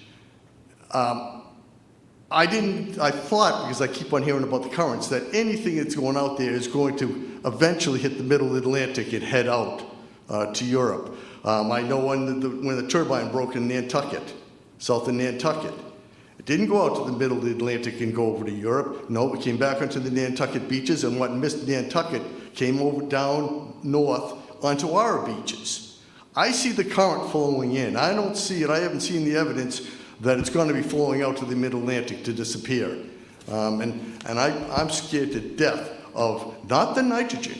I'm comfortable with nitrogen. I understand the awful ramifications, but I'm comfortable with nitrogen. It comes out and comes down in the rain. I'm concerned about the Drano and the liquid plumber, the turpentine, all the god-awful killers that people flush down the toilets and should never be doing. And I haven't seen that. I've seen the paper how we're denitrifying. I want to know what you're doing about the pharmaceuticals, which we have a heavily medicated population aging, and all the poisons that people throw down their drains. And I haven't heard that. How does that disappear? Thank you for your questions, and I believe Ms. Lowell can probably speak to some of those. I appreciate your desire for certainty. I don't think we're ever going to be able to give you certainty about what will happen 5+ years into the future on any issue, but what I heard said was that water quality will actually improve and tertiary treatment that might address some of those other concerns. So 2 things. One is that this is the beginning of public comment. Issuing this is the beginning of public comment. So I encourage you to submit those comments during the public comment process, and I appreciate them. The other thing, though, is I think a very important thing to remember is that anything that is going into the septic systems in all along those coastal ponds right now is going into the estuaries and out into Vineyard Sound. So what we're proposing to do instead is, instead of discharging from the septic system directly to the ground with no treatment, to collect that wastewater, take it up and provide primary, secondary, tertiary treatment and disinfection, and return it to the Sound. So it's in many ways an improvement in water quality. Thank you. The septic systems we do pump out, sometimes it goes to the top. So I'm not certain that it all goes into the ground. We were pumping those septic systems up and setting them off Cape to the top. All right, so thank you. That's just a thought. Thank you. We are going to move on. As said, if there are other questions or concerns, there is the public comment period. Sorry, do we have one more brief comment? I'm going to use the podium so I can remain upright. Watch your step. I'm John Waterbury, member of the Water Quality Management Committee. The Water Quality Management Committee and its predecessors have been working on this Outfall project for more than 15 years. As many of you are probably aware, in the 70s, the state passed the Ocean Sanctuaries Act, which precluded any new discharge of wastewater into our marine systems. So we convened with the Coalition for Buzzards Bay a stakeholders meeting over in New Bedford, and worked on convincing ourselves that an ocean outfall was by far the best means of discharging wastewater. And the coalition then, their attorney wrote the legislation, and Teresa Murray, who was then head of the Mass Senate, shepherded it through the state government.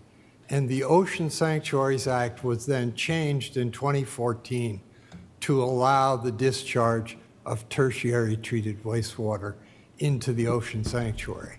So this has been a long history, and I think, as Amy has described, the town has been working very hard with the Massachusetts regulators to get their input before we send in an application.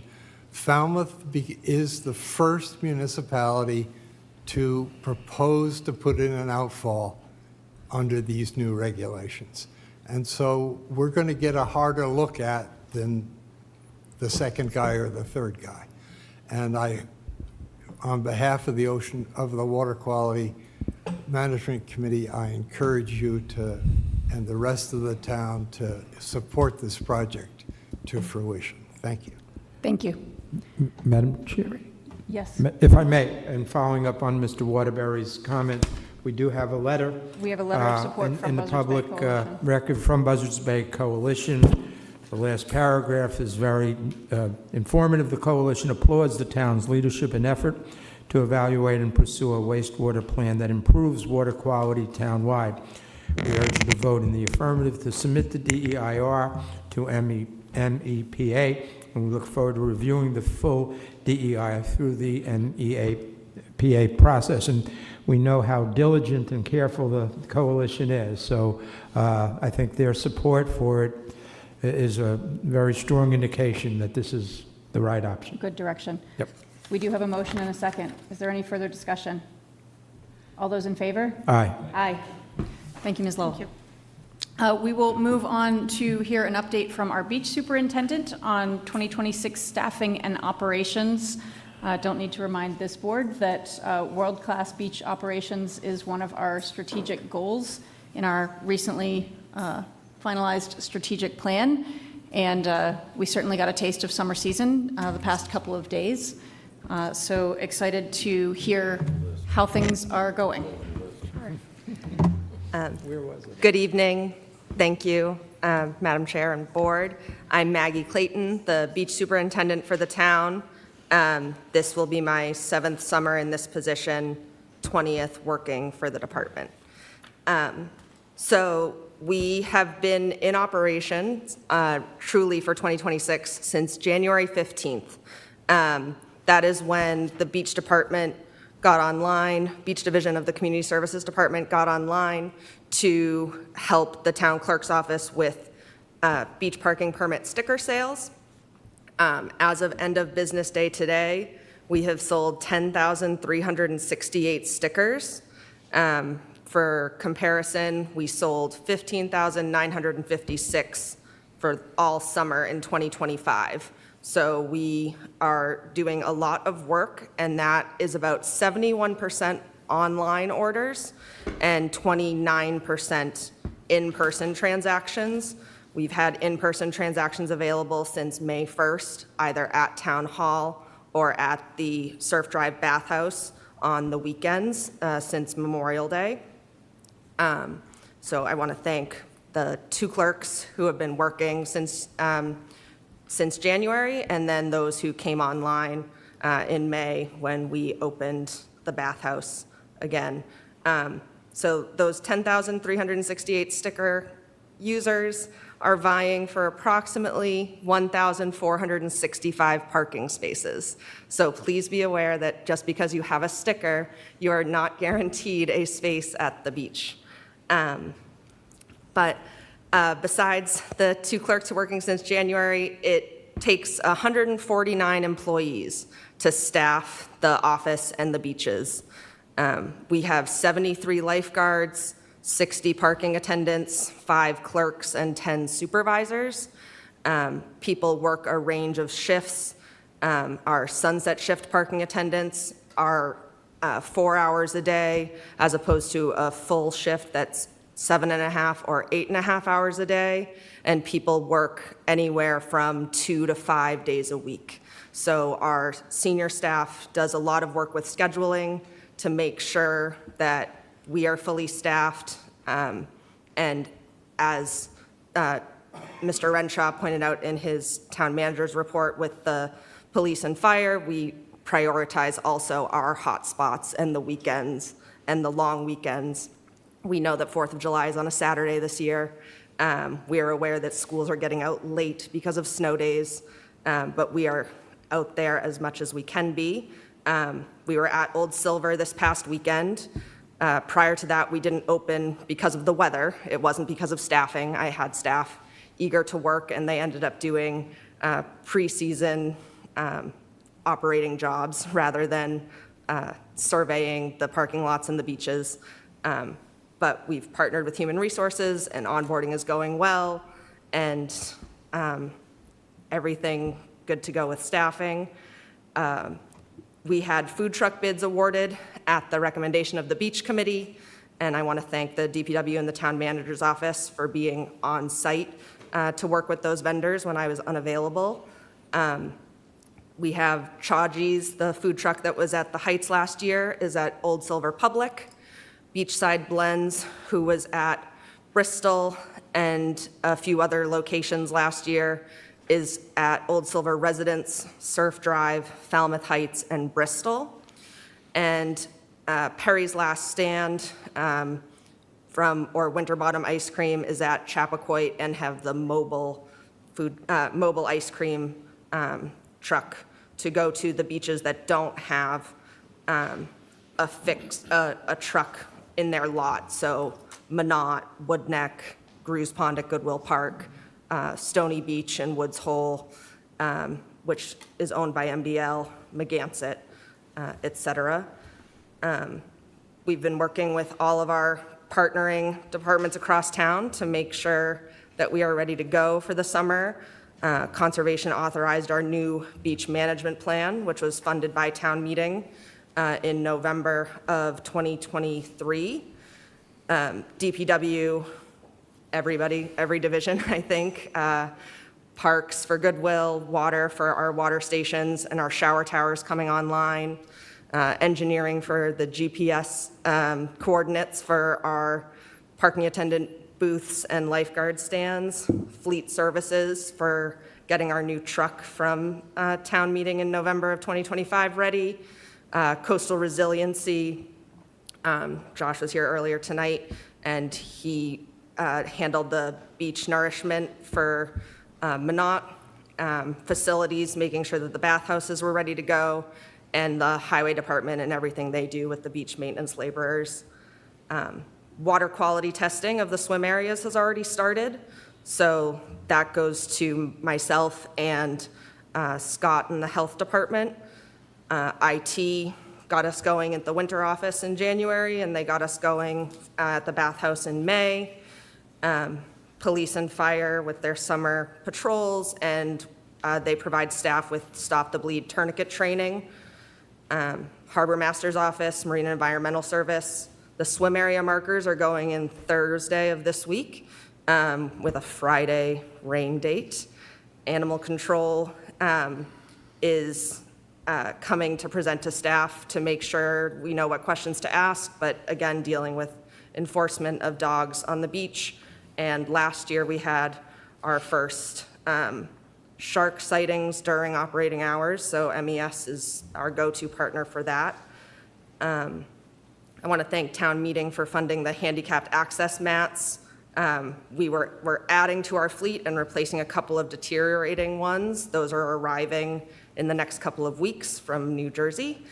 And our swim lessons, we will be putting out our save the dates and a blast about registration being open, but we'll be offering swim lessons again, $5 a family for 30-minute lessons, 4 days a week for 6 weeks, June 29th to August 6th. And we'll have a lifeguard training course to be American Red Cross lifeguard certified, like I did 21 years ago, July 13th to the 30th. And again, we'll use our communication tools to share when registration is open.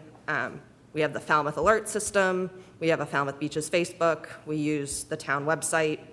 And our operation will be 7 days a week, the day after schools get out in Falmouth, Saturday, June 27th. And I can now take questions from the board.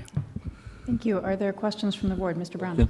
On the beaches that are not assigned a food truck or a vendor, is it possible that, like, say somebody had a hot dog stand and wanted to go to Minot, as long as they had their license and all their stuff in order, could they do that?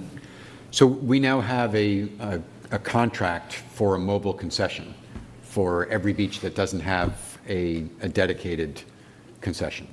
So no. But there is a presence at every beach. So there's a roving, just one vehicle that'll go to all the different beaches? Or? Right, so that was correct. That was bid separately. So it's Winterbottom Ice Cream is the vendor for the Woodneck Beach, the Grooves, help me out, Maggie. McGansett, MBL Stony Beach, the Mill Road extension of Surf Drive, And Minot. and Minot. But, so that means, I think I hadn't realized this before, so mobile ice cream cannot go to the beaches that have another food Correct. concession? They do not directly compete with the vendors who have contracts at Surf Drive. They cannot operate there. Okay. And that's also the case then at all the partially covered beaches. By the one truck doing 7 places, not going to be able to really effectively do that. But the fact that they have that contract prohibits random people from being able to show up with ice cream trucks and stuff. Correct. That's the way we bid it, and this is a 2-year bid. We could certainly revisit that in the future years, but that was the plan that we came up with in dialogue with the beach committee. Okay. But just want to clarify, Mr. Brent, you said, I believe it's one vendor, but they have 4 trucks and 4 locations. Oh, is that right? For beachside blends. Oh, yes. Is actually. Beachside blends is. Well, that's different. Those are assigned fixed. locations. Yeah. Yeah. But I was talking about for the ones that are Oh, not fixed locations. The one mobile. I was thinking, I didn't catch that you have that roving vendor. Yep. Okay. Okay, so I guess we'll see how that goes. Ms. Klein, yes. Thanks so much for your information. I just want to plug for folks who are listening that the swim lessons are an amazing deal. I mean, $5 for like 2 hours of swim education a week for 6 weeks. I mean, I can't get a coffee at Starbucks for $5, right? So thank you for offering those. My family has benefited from them. A quick question about the food vendors, because this is still something that we haven't been doing for very long. Are you and your team making any, are you able to capture any data about how it's going? What's the feedback from the public to better inform the process moving forward? Are you collecting any data, or is that something that you've considered? We're open to hearing from the community. The beach at falmouthma.gov email address is a great place to share feedback. We've had members of the community also talk to the beach committee about what they're feeling. This is the switch from fixed to the food trucks is not changing the amount of food access. It's just changing the drain on facilities in the older buildings, and in the event of a heightened weather situation, the ability to have a truck or a trailer get pulled and removed from an area of vulnerability with speed was a priority. And again, the DPW and the town manager's office have done a lot of work for balancing the electric hookups versus generator use when possible. Are there any other questions? Mr. Reed? Yeah, thank you very much for this.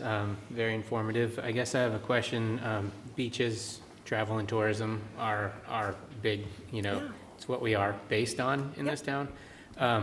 Right now, it seems that we are currently open when schools let out, and then when schools go back in, right? Yeah, so we're in a unique calendar year of Memorial Day being the earliest it can be and Labor Day being the latest it can be. Staff who have cleared payroll and have had working opportunities since lifeguard tryouts on Saturday, May 16th. Again, the weather hasn't been really cooperative on weekends. As we inch closer, probably after this weekend, definitely by Thursday, May 18th, we're hoping to be able to staff more locations daily. I already spoke to Principal Bushy over at Lawrence. They're having a field trip at Surf Drive on Thursday, June 18th, or Wednesday, the 17th. It's in my phone. And we're going to provide lifeguards that day. And so I will put people out there as much as I am able to. We know that schools in New Hampshire get out earlier than some districts in Massachusetts. Some districts in Massachusetts had fewer snow days or observe fewer calendar holidays. Like Amesbury gets out on Monday, June 22nd, but Freetown Lakeville doesn't get out into Lake Falmouth until Friday, June 26th. So We have high school staff that isn't available until their school gets out, but we have college staff and retirees who are ready to work. So as the weather is cooperative and as they are available, we will put them out in as many places as we can. Does that answer your question? Yeah, I mean, following up on that, actually, I guess I'm curious about the decision. You said you have staff who are eager to work, and yet we only staffed Old Silver this past weekend, which graduation weekend, sunny, gorgeous. Like, I'm curious about that decision to only have the one beach staffed. So we have staff who's eager to work, but then when I contact them the night before and I say, okay, the weather forecast is holding as it was 3 days ago, and they say, oh, I actually have a grad party I have to go to, or my cousin's getting married. So not everyone who is on payroll is available every single day, even though they say they want to start working, and our in-season hours are tied to the public school calendar. So their offer letters say you can start on or after the date, and we schedule accordingly. So the reason we only opened Old Silver is because I didn't have parking attendants that could staff more than one beach. So we put parking attendants and guards at one beach. When I can do more, I will do more. Could we flip that way of scheduling and like have people by default on, and if the weather is bad, cancel instead of waiting until the night before to try to, because I'm just, I think even people in the town of Falmouth, let alone those coming from elsewhere, are often shocked to learn that we consider our beach season to be from the end of June to the mid-end of August. They're thinking about it more in terms of the weather or Memorial Day. And I think we need to figure out how we actually lengthen the amount of time that we consider ourselves to be operating. And I understand there are challenges there, but I'm just trying to figure out how we tweak the way we approach this to actually be able to have our beaches fully staffed earlier and more often. We start the weekend schedule on a Monday or a Tuesday, but it's a fluid situation of who is clearing onboarding and who has experience in leadership roles, especially if there's not a supervisor available. So who has keys and who can manage the beach. We're not trying to do anything that would put anyone at risk. We are the face of Falmouth, and safety is our priority. We want everyone to enjoy their beach experience, which is why we will have a presence as much as we can, but we can't hold staff for a seasonal job responsible for a shoulder season that they did not originally sign up for. One last question from me, and that's about beach stickers, which, first of all, numbers are terrific. It's great to already be at 2/3 of last year's total sales, and love seeing the 70% online. We're really getting uptake on the online sales. But I've been hearing confusion from people about where can they go if they're in a crunch and looking for a beach sticker that, without the few days turnaround time of online. What's our current situation with where people can go to actually get a beach sticker? Sure. So this has been posted on the town website. The L&T Mitchell Bathhouse is open 9 a.m. to 4 p.m. on weekends. And we process onlines during the week. We offered weekdays at Town Hall exclusively at the beginning of May. We currently have 2 days a week at Town Hall. Again, that's about not burning out seasonal staff, because if they work 2 weekend days and 2 days at Town Hall, that's their 4-day work week. The balancing of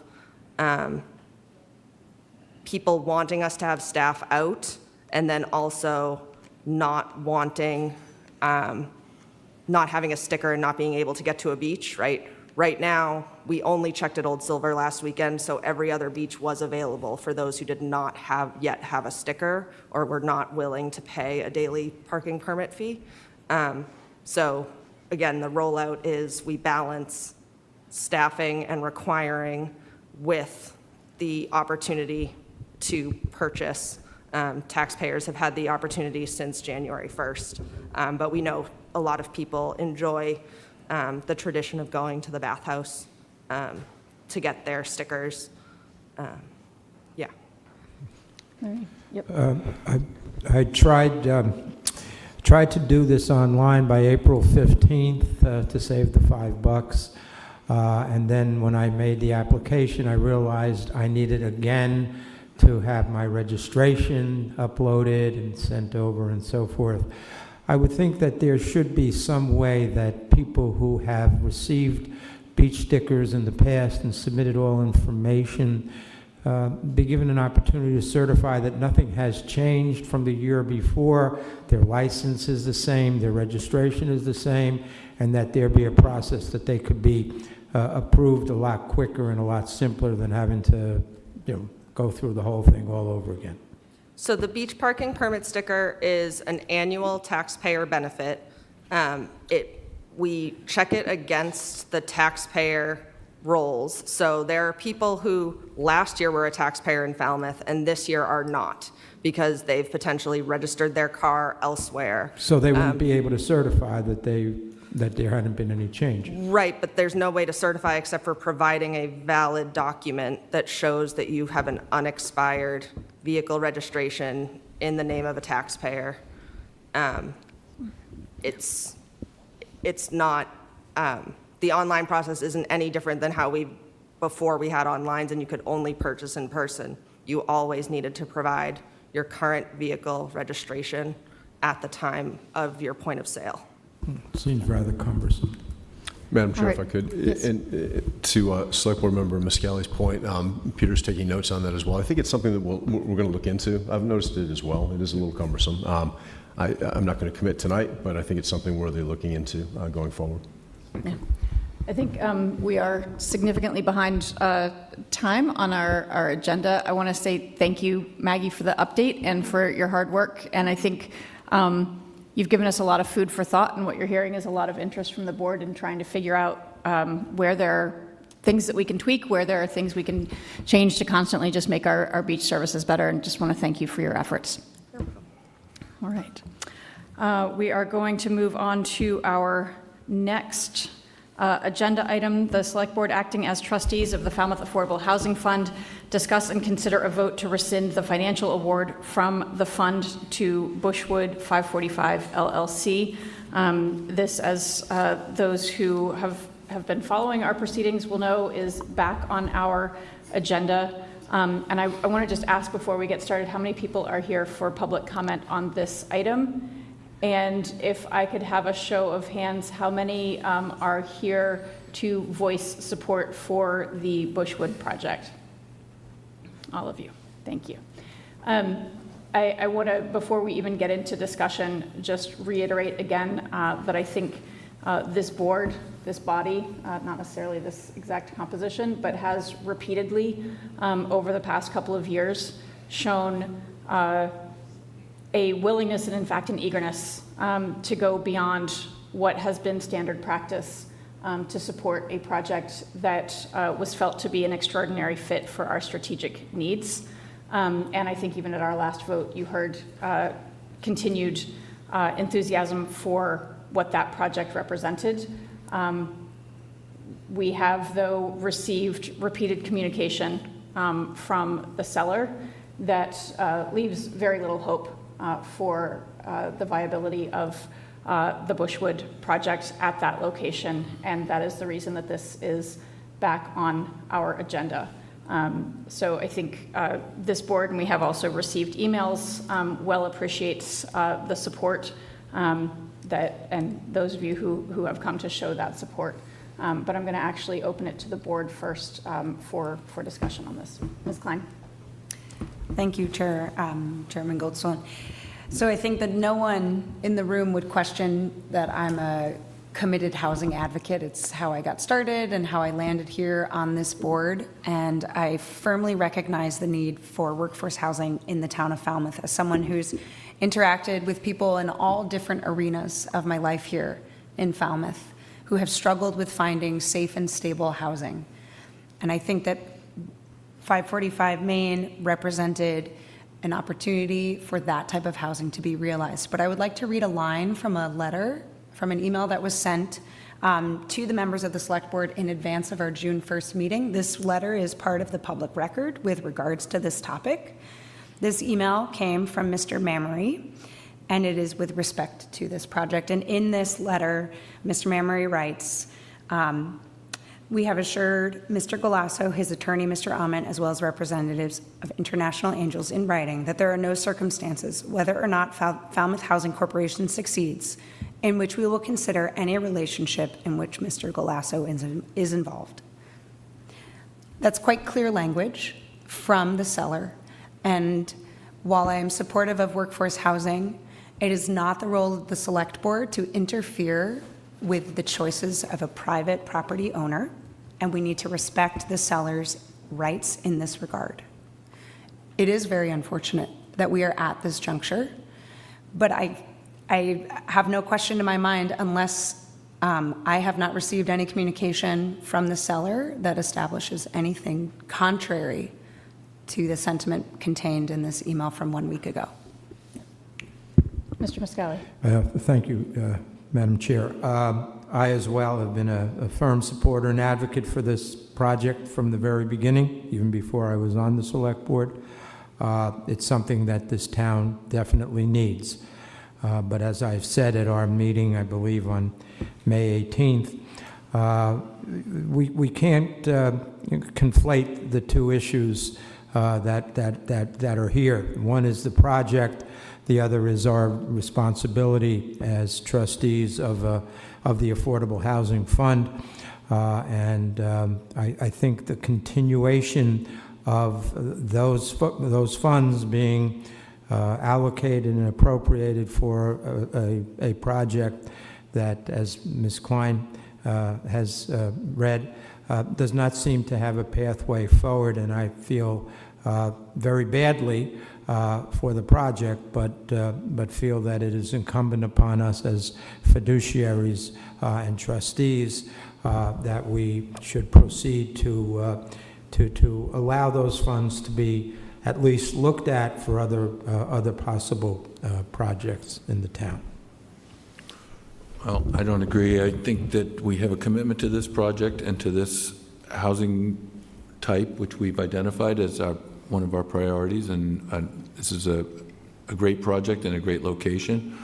If anything, I'd like to see this stand, and maybe we consider an RFP for the town to purchase the property and do a similar project.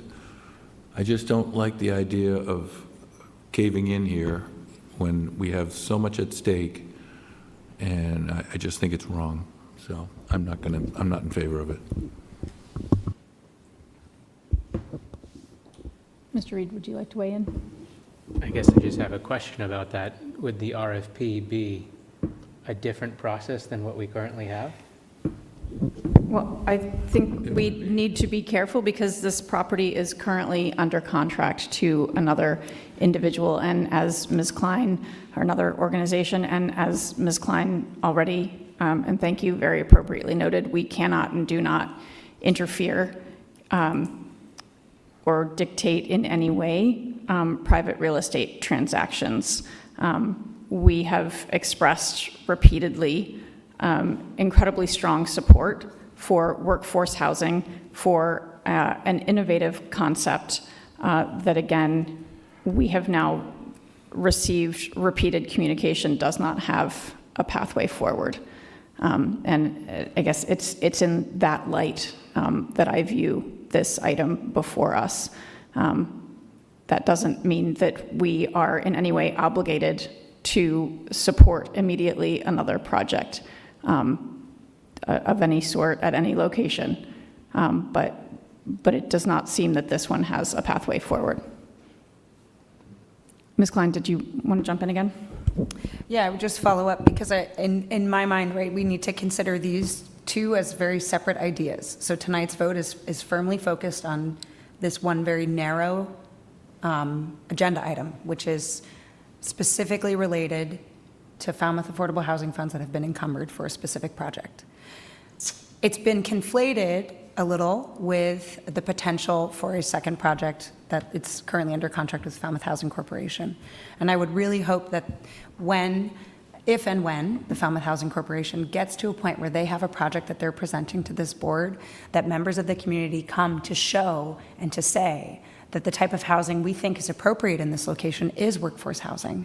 And that's a moment where we can have that discussion about how should this possibly be used, and that's a moment also for the select board to say, and not necessarily just automatically support what's being presented to us, but to ask for or request certain types of things. But I just want to make sure we're not conflating those two separate components. We keep saying we support this project, but it looks like that support is fading here, so. With all due respect, Mr. Brown, I think that's an unfair characterization of where this select board is. We are not the bad guys here. Not that there is necessarily a bad guy anywhere, but certainly we have done everything we possibly could to support this project. We made particular funding decisions that were not typical to what had been done in the past in an effort to move this forward. So, to the community, please do not consider that the select board in making a decision tonight, which we still haven't made yet, but that it is any way a showing of a lack of support for Mr. Galasso's project up to this point. But as I have said, as well as Ms. Klein, we can't conflate the two. And I think that with respect to the matter that's on the agenda this evening, that's a decision or a motion that we need to address. But to say that it is any lessen of our support for workforce housing in the downtown area, I do not believe that's what we're saying. We're saying that we can't, in good faith, in light of the seller's current position, to keep those funds allocated for that project. So, And what, if I might ask, why is that? why is what? Why is it that we are under pressure to rescind the funding? Because we have tied up $3.4 million, I think that's the amount, that is just, not able to be considered for any other projects, whether it's the Falmouth Housing Corporation's project we've heard about or something else. So, I think it's pretty evident that, that while that money, because we don't have an infinite amount of money in the housing fund, that while that money is, earmarked and allocated for the 545 Brushwood project, we can't really look at any other projects.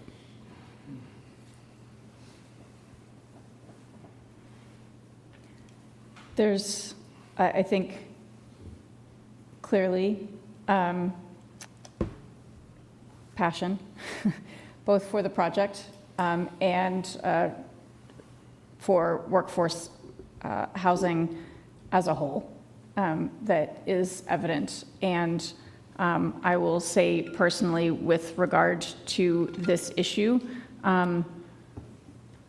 coming to a position has not been easy. It is not easy to let go of what felt like a really unique opportunity. And yet I find myself, with the communication that we have received from the seller, unable to see a path forward. And I think it, Mr. Muscali, to your point, the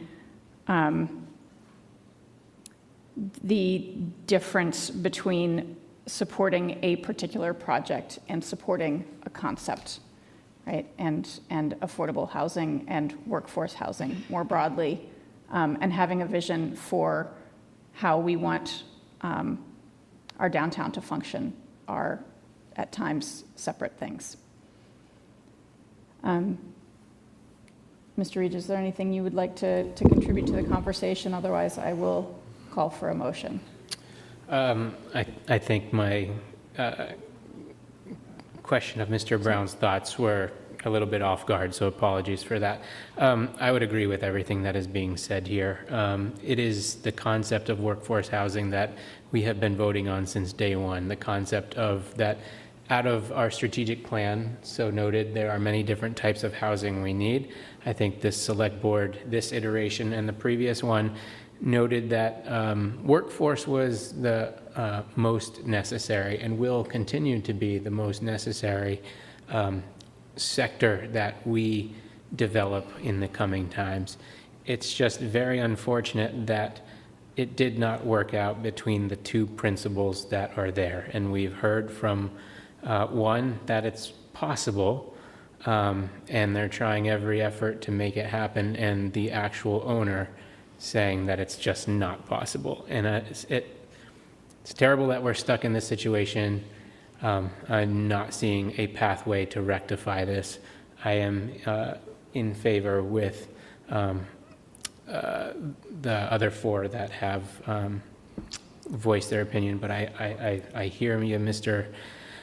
Brown. This is a tough situation, so those were my thoughts. I know we have community members who have come. We also have a letter that we received this afternoon from Farming Falmouth expressing their continued support for the project. I feel that this board is fairly decided on this issue, but I will grant members of the public, if you would like 1 minute for public comment.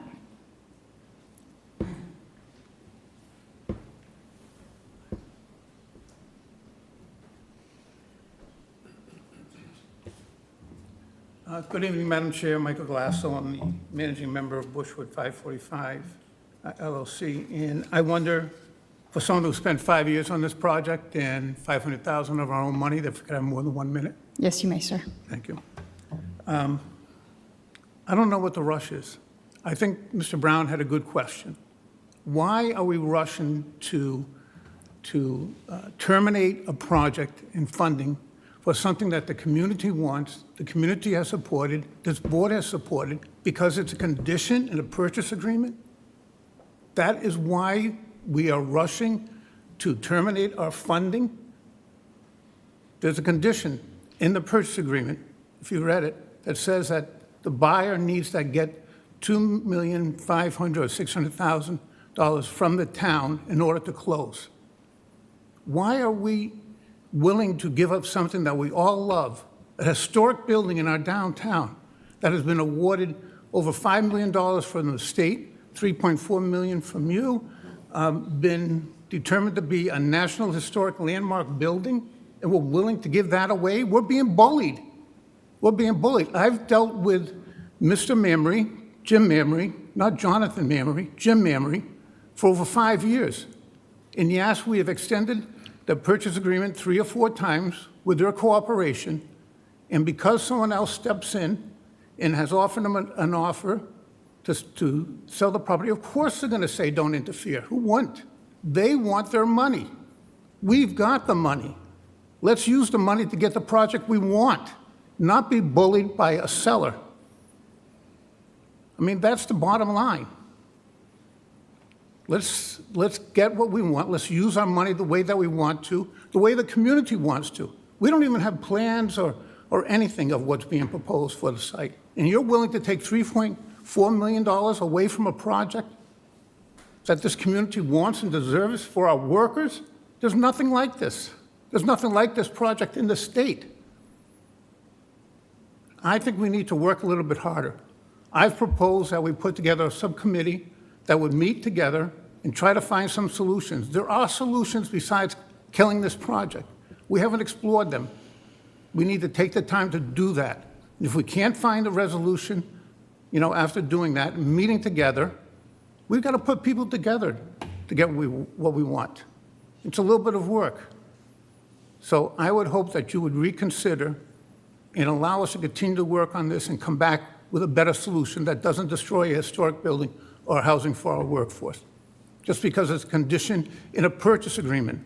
When do we start to award money or even consider awarding money to people who come to the door with a purchase agreement? I had to do and spend $500,000 with plans and permits and reports and everything. Let's be fair. Let's get what we want. Thank you. With all due respect, Mr. Galasso, I don't think that it is that purchase and sale that is prompting this decision. As you have said, we have not seen a project to consider it. And we extended, as Mr. Brown reminded me this afternoon, have previously extended funding to your project, even when stated in the application that you did not have a current purchase and sale. So again, that is also not the condition for this. It is the repeated communication, at least for me, from the seller, that there is no pathway forward for this project. And the town cannot and does not interfere in third-party private real estate transactions. Yes, but you're abiding by one in order to rescind my funds. I don't think that's a fair characterization of what we're doing. Well, it says in the purchase agreement that the purchase agreement with the current seller would not proceed if... That is not the question before us this evening. We're not there. I mean, we're, you know, as you know, I mean, you know, you're assuming things that, you know, we're not sure are going to happen in the future. So, you know, I think it's unfair to, you know, to say that we're being bullied. I think all we're being asked to do, or all we're doing, is acting appropriately with respect to the funds that, you know, are allocated to a project that unfortunately is not, you know, viable at this point. Certain things can happen going forward, but, you know, to say that we have, you know, decided to tear down the building or agreed to tear down the building or anything like that, we're not there yet. And we may never get there. Who knows? Well, then don't rescind the funds till you are there. It's that simple. Understood. I yield to some other people. Yep. Thank you. Thank you.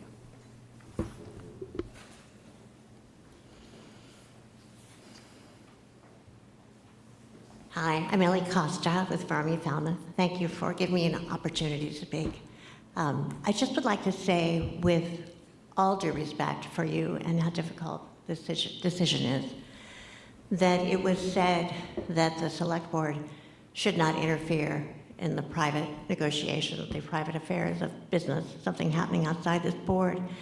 And I think, in fact, that is exactly what is happening if you rescind this funding right now. You have made the decision. You have removed a window of time for negotiation. And I could understand if your discussion tonight were, this might not happen. I've heard a reference to a Mr. Mamory. I'm aware that there are two Mr. Mamorys, and there are some different sentiments. But if you rescind, then you're dismantling the project that everyone in this room, including you, have been working on for a while and that we all believe in. I could understand if your discussion were about, okay, what sort of window should we allow for private affairs to roll out?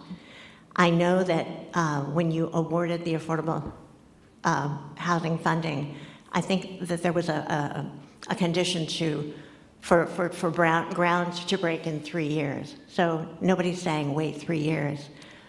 But I could see you saying, should we wait 6 months? What is the point where we should say now is the time to make this decision? I can't see what's putting the pressure on making it right now. So that's my assertion, that you actually are interfering with the affairs by cutting it off here. And the reason I believe that so strongly is that I'm on the board of the Woods Hole Community Association. And you may recall when the Anthony Davis house was, well, it wasn't even put on the market. It was announced that a purchase and sale agreement had been signed. The house would be sold, et cetera, et cetera. So the village of Woods Hole rallied within a couple of weeks. Many, many, many stages of negotiation took place over a period of, I think it was 2 months. And lo and behold, the buyer in that purchase and sale agreement assigned the rights to buy to the Woods Hole Community Association. So when all parties are allowed to negotiate and their conditions can be met, a compromise can happen, a change can happen. This can take another course. But I think, I would hope that we could discuss how long that window should be, rather than let's cut it off right now. Thank you. Thank you, Ms. Costa.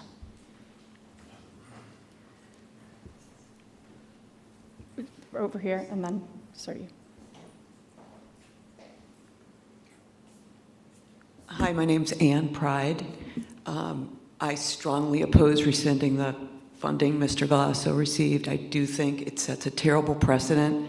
I think rescinding the funding after the years of public discussion and planning risks damaging the town's credibility with future housing partners, lenders, and state agencies. And just speaking from experience, developers and financing partners need to know that when Falmouth makes a commitment, they're going to stand by it. And I really see no reason why this can't continue to stay in place, the funding, until such time as the developer acknowledges he cannot go forward. I think this money's been earmarked for workforce housing, and it should remain earmarked for workforce housing, and part of the current project as it stands, the planning for it. Thank you. Thank you. You, sir.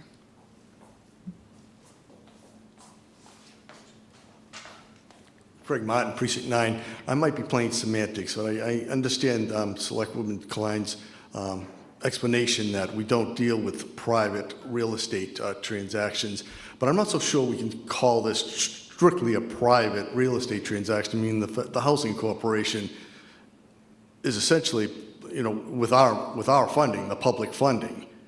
And I think we should perhaps wait until the Falmouth Housing Corporation's board says no to our request to, could we sell it to the preferred developer here. I think we should wait until Falmouth Housing Corporation says no, we're going to do it our way, instead of preserving the building and doing the plan that we all seem to agree with. So maybe we shouldn't rescind early until we get the no, because we should make that approach. We should at least get a yes or a no from them.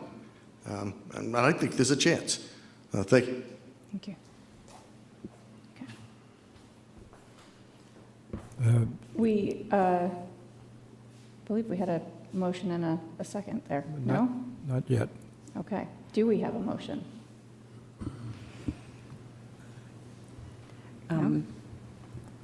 Madam Chairman, I would just like to make a point based on some of what folks were just sharing. This is not the first evening that the Select Board has taken up this matter. It has kicked the can, so to speak, several times on this in past meetings. And again, I really want to be clear that this decision is not to rescind support for workforce housing. It is a very narrow decision, and it is based on very, very clear language from the seller that we cannot and should not interfere with.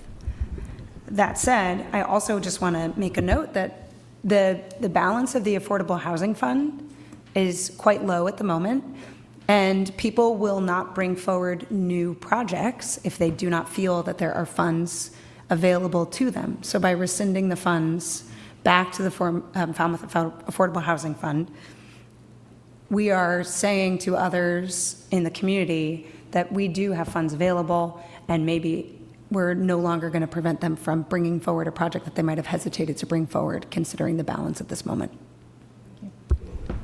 Mr. Brown? If I could, I don't think we've kicked the can. We voted 4-1 not to rescind the funding, but it keeps coming back. We never had a vote, actually, with all due respect. It never went to a vote, so we never voted at that meeting that I think you're referring to. That was certainly the sense, but it never got to a vote, just to be clear. And just, going forward, I mean, there are a number of things that can happen once that money is back.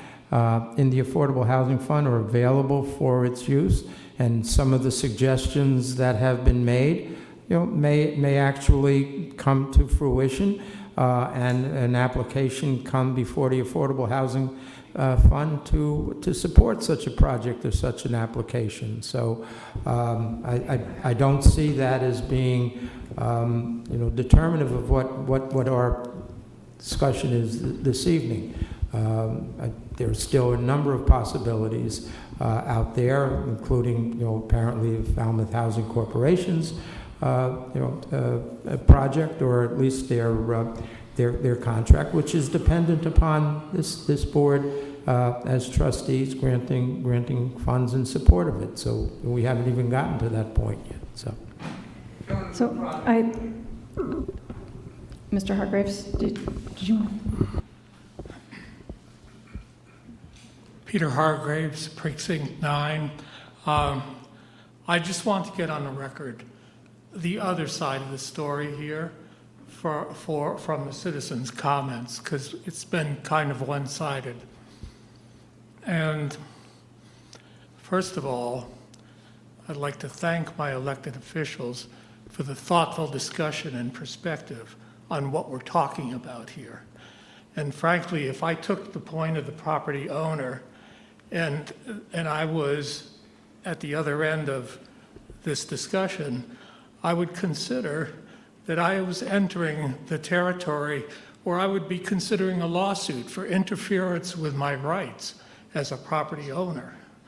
And some of the things I've read in the paper lately about the prospective buyer caused me to wonder if they're really acting in good faith in trying to move this project ahead by having it declared a historical site so we can prevent the destruction of the building for 12 months while we further negotiate this, as this funding has stair-stepped from a low level to $3.4 million. I see no evidence that this town is not committed to affordable or attainable housing, workforce housing, and that's subsidized, and that is really not an argument that should be discussed here. We should be concerned about the legal rights of the property owner and the way, I don't know how the buyer, the prospective buyer, can feel bullied. I think that's more an appropriate statement from the seller. And so we just ought to let it go. I would like you to vote to rescind this. I've read the public record. I haven't had an emotional stake in any of this. I'm not running for anything, but there very clearly is a statement that all the conditions have not been met, and we have a perfect right to rescind this funding and put it into some other project. There's $200,000 left in the Affordable Housing Fund Trust, and so if it's a crisis in affordable housing, we should invest this in other projects. And the nature and shape and location of those projects is to be determined. That's not what this meeting is about. Thank you. So I want to thank the board for thoughtful discussion. I don't feel at this point that further discussion or further comment is significantly shifting where we are. And so I am going to make a motion that the Falmouth Select Board, acting as trustees of the Falmouth Affordable Housing Fund, vote to rescind the financial award from the fund to Bushwood 545 LLC. With a heavy heart, I will second that. Is there any further discussion amongst the board? Well, there's $27 million worth of effort here that you're rescinding today. It's not an easy decision, for sure. All those in favor? Aye. Aye. Mr. Brown? Thank you.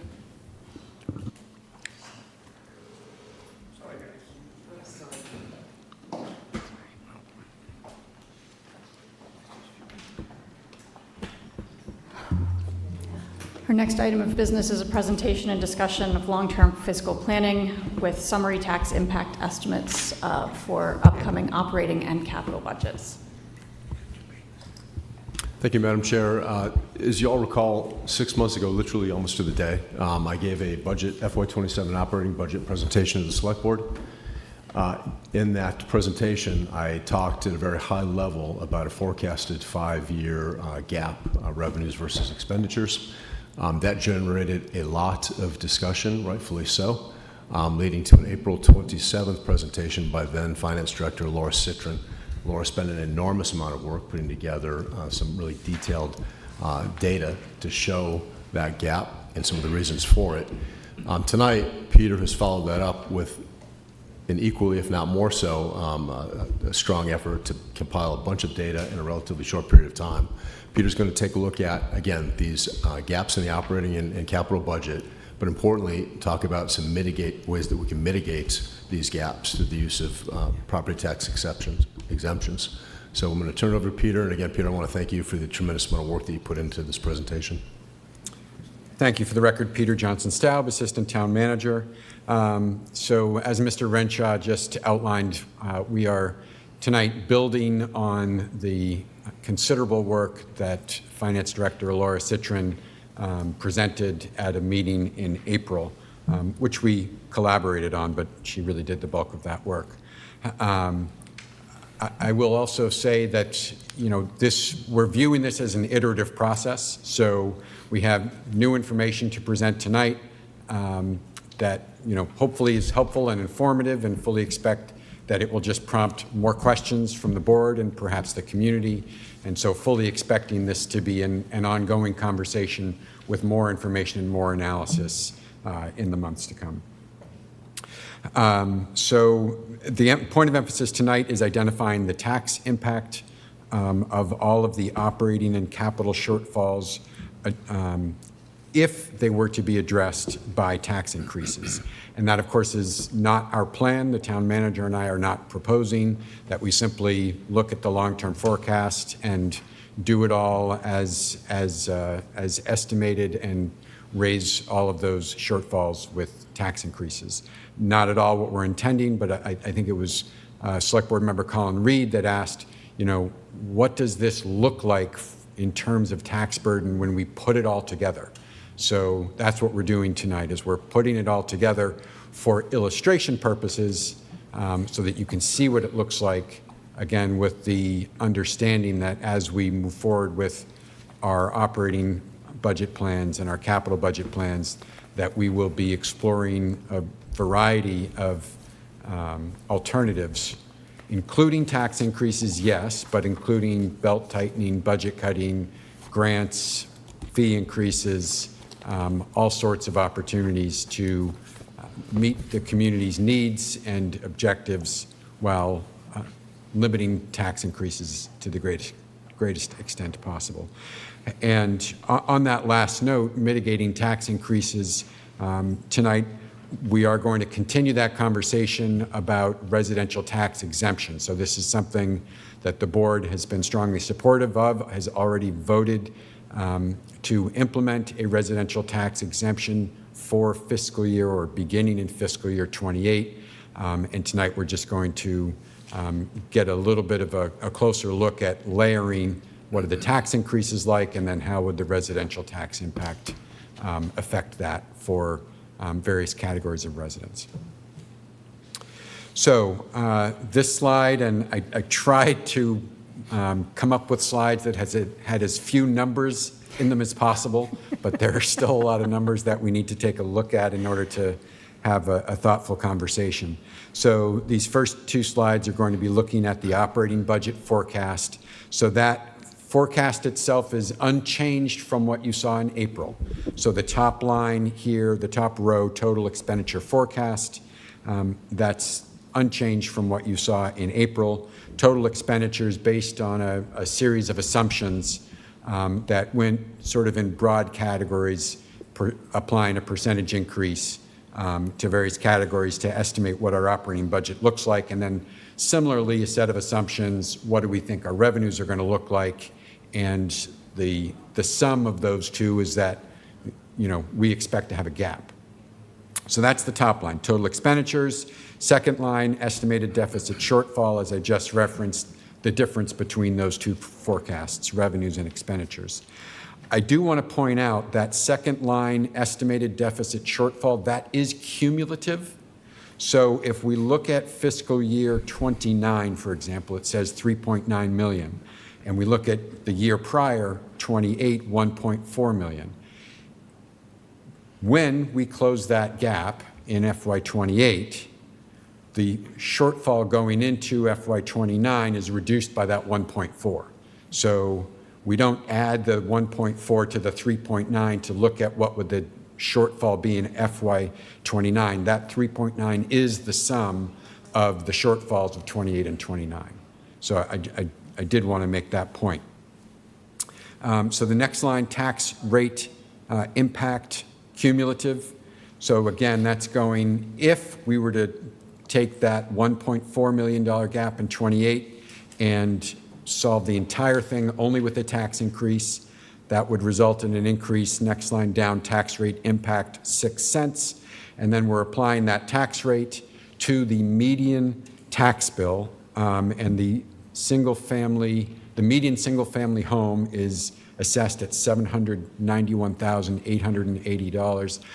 I will mention briefly that the state Department of Revenue Division of Local Resources, the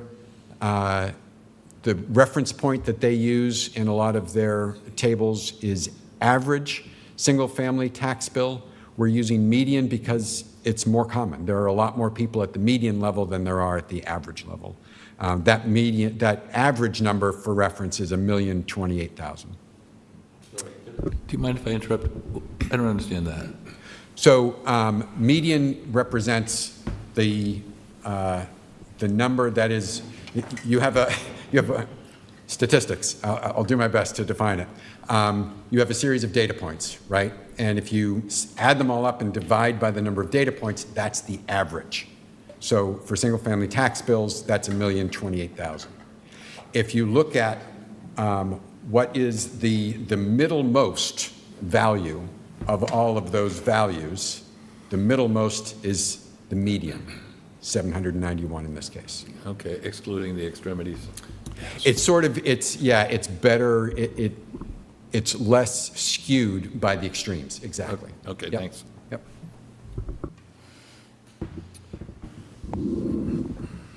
So the bottom line, it looks like my slide is not quite fitting on the screen here, which is unfortunate.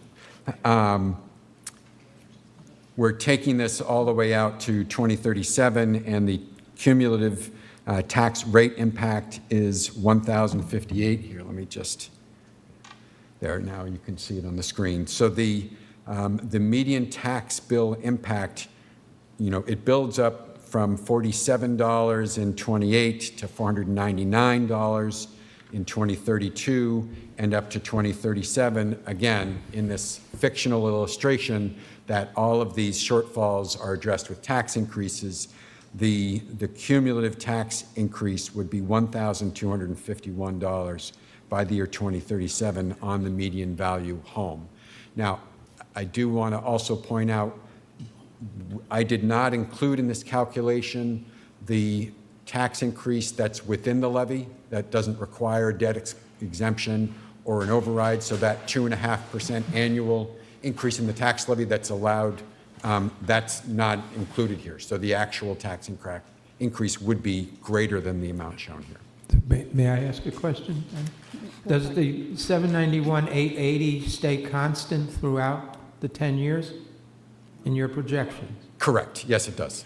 But it will be increasing, no doubt, over time. Yes, but bear in mind that the way Prop 2.5 works, it regulates the amount of total real estate tax revenue that the town can raise.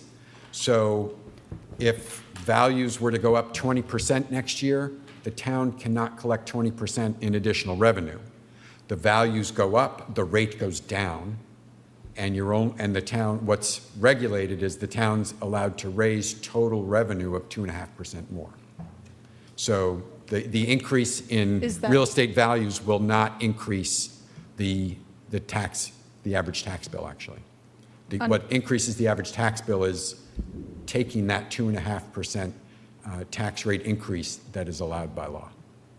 Okay, sorry, that was my question. So is this model of sorts adding in that 2.5% growth? It is not. It's not? Right. Okay. Right. And happy to come back and do that, but for...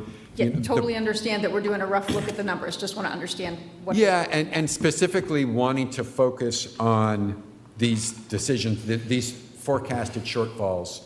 What do they look like? What's the order of magnitude? And then, begin to talk about what do we do about them. If we take this slide in isolation, no other data, we're not going to, let's just say in a fictitious world, we're not going to do any capital projects. This is just the slide. Mm-hmm. What is the approval process for these tax increases? Is that an override every year? Yes. Well, all of these tax increases would have to be approved via override. So you could, the town could theoretically say, okay, we're going to balance 2028 in a way that's not structurally balanced, but we can get away with it for 1 year, raise revenue estimates, and close the gap with sort of an overly optimistic revenue estimates, which would totally work for 1 year, but you keep doing that and you have a structurally imbalanced budget, and ultimately it's unworkable. But the point being, it wouldn't have to be an override every year. You could potentially say, we're going to do a $4 million override in 2029. And that would address FY28, FY29, and then you could say, maybe we're going to do another $10.5 million override in 2032. I'm going to just step in for a second and should have said this at the beginning, step back. This is the, I guess, second in a series of deep dives or deeper dives into town finances. The goal tonight is to look at how big are the gaps, how big are the needs, and without any mitigation, what would that mean in terms of tax rates? That's not, as Mr. Johnson-Staub, what any of us are thinking we're going to do, but I'm not sure that with this data in front of us tonight, it's productive to start spinning on what would all of the mitigation measures be and what would all of the scenarios be, because these are some pretty rough numbers to just wrap our heads around. What does operating look like? What does capital look like? What does that look like together in terms of total demands? Is that a fair summary of what's here? We are going to talk about the residential tax exemption, so we're going to start wading into what are some mitigation measures, but I think we're going to have another conversation in July. We'll be looking at actually kind of prioritizing and looking more deeply at our capital expenditures. By September, we were talking about looking at FY 28 operating budget and starting to really get into revenue models. So we're kind of taking this in bits and pieces, and I know we've got to get to a holistic thing, but I just want for the board to kind of constrain our conversation tonight a little bit. Thank you. So one last point I wanted to make on the operating budget is what's missing here. It's going to get worse before it gets better. So not included in any of these shortfalls is what are the unmet needs that the forecast didn't look at. So, we have some staffing needs that we've talked about: police station, facilities, senior services. Programs have grown. There's a need for succession planning. There's a need for some staffing there. Those are just, some quick examples off the top of my head. Schools is a really big one. We've identified special education spending. We have a big shortfall there that we addressed partially in FY27 with the budget just adopted in April, but we've recognized there's more of a shortfall there. Those shortfalls are not included yet here. Okay, so next we look at the debt forecast, and these, as a reminder of what was presented by the finance director in April, these are projects, what we've done is we've taken all the existing debt and then projects that are proposed on the 10-year plan based on, basically the best available information from nearly a year ago now. And we've run the debt on all of those proposed projects and come up with this debt forecast. So just walking you through it really quickly, the first line is the sum of all of those capital projects if they were to be approved. So that top line, 8.9 million, and it goes up, and it actually, it starts to come down by 2037 because we paid declining debt. So over the course of, the first year is the highest principal and interest payment, and then each year thereafter, the interest is a little less. So the second line is the estimated debt increase. So we've got all of our existing debt, and that again is being paid down and ultimately starts to fall off at various points after the debt is fully paid. So the estimated debt increase is less than the new debt because of debt drop-off, because of old projects coming off. So that second line shows the estimated debt increase. The third line, the tax rate impact of that, the net new debt. And then again, the median tax bill impact of that net new debt rising from $213 to $918 by 2013, which is actually it starts to go down and then it goes back up again in 2035 to 942 before starting to come down again.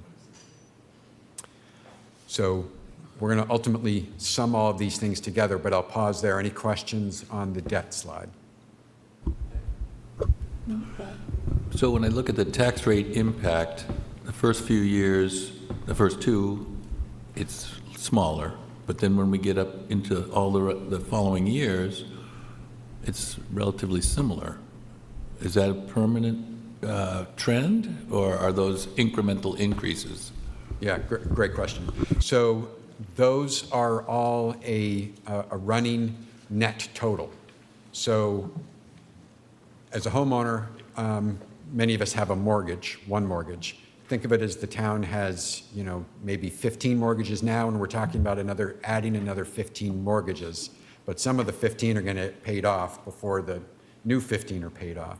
To answer your question, the tax rate impact is following what's the total new debt that's going to raise. So the Falmouth taxpayers are currently paying for all of the existing debt, right? So to that, the net new debt that we add to that is a tax increase.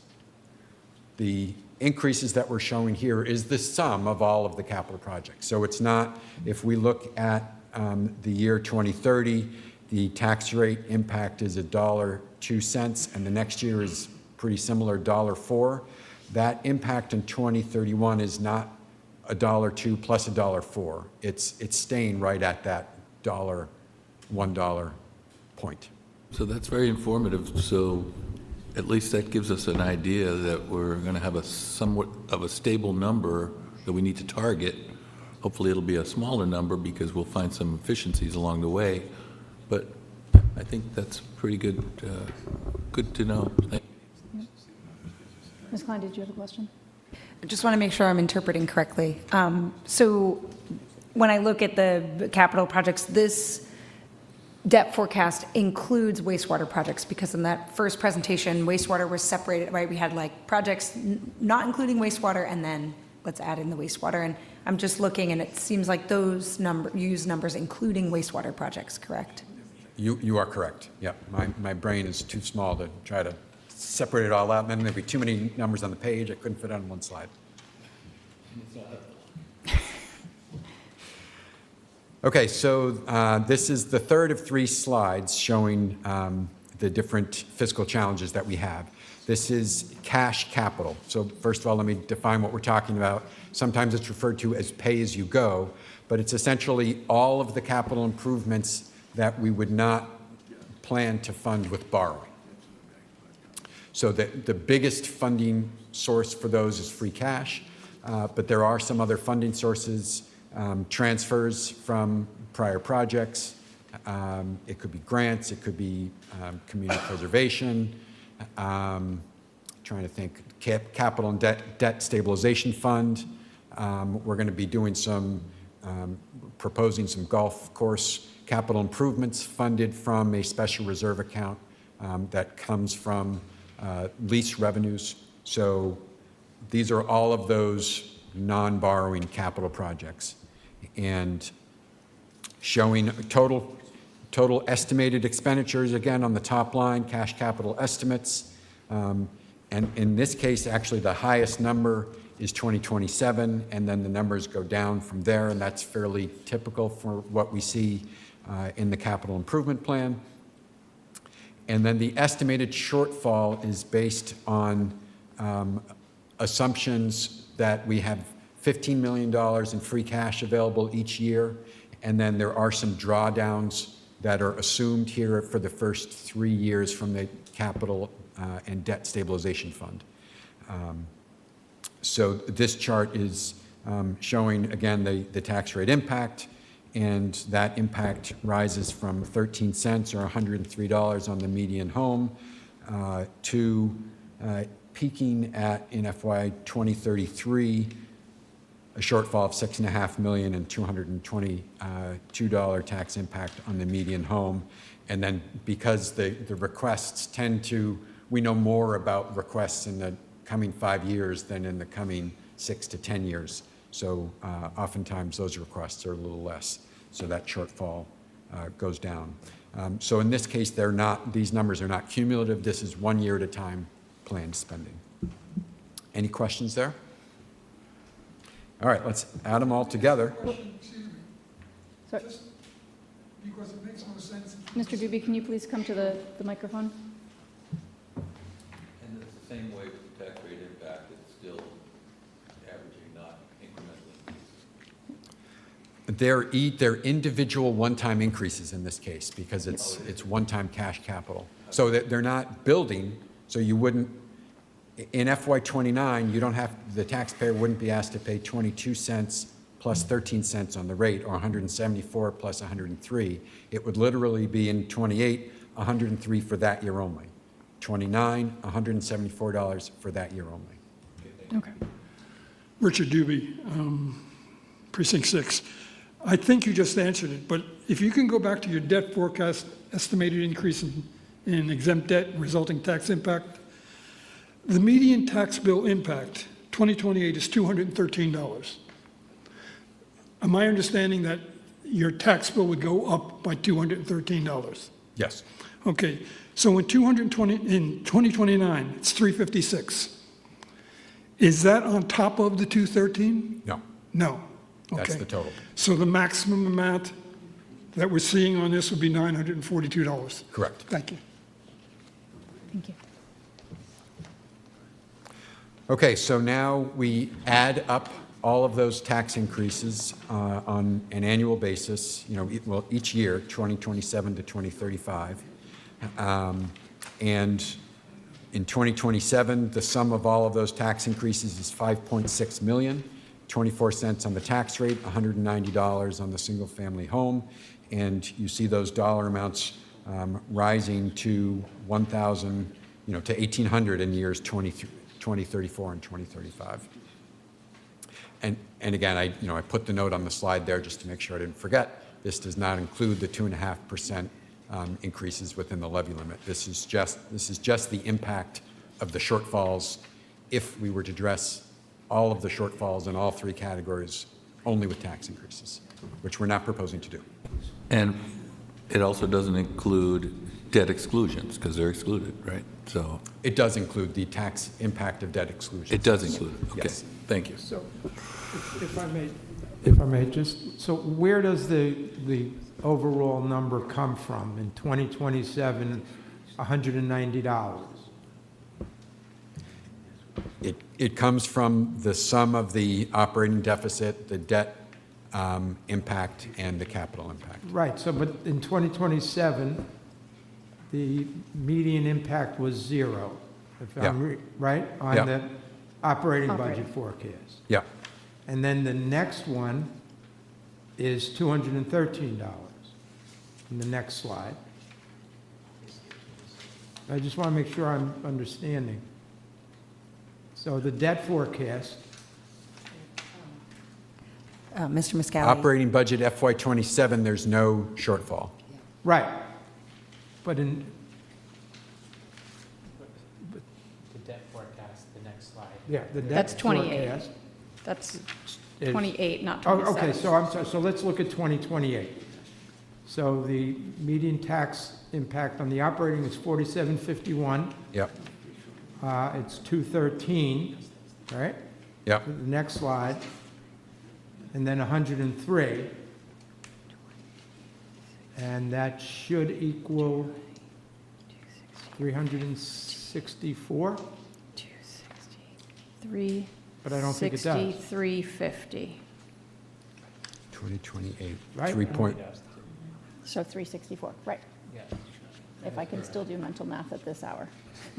28, 47, 28. So, but that's where those numbers are coming from. I didn't want to, I was trying to just ballpark the math, but that's where those numbers on the third page are all of the Correct. median bill tax impacts from those other 3 slides. Correct. Should equal what's in the summary slide. Okay.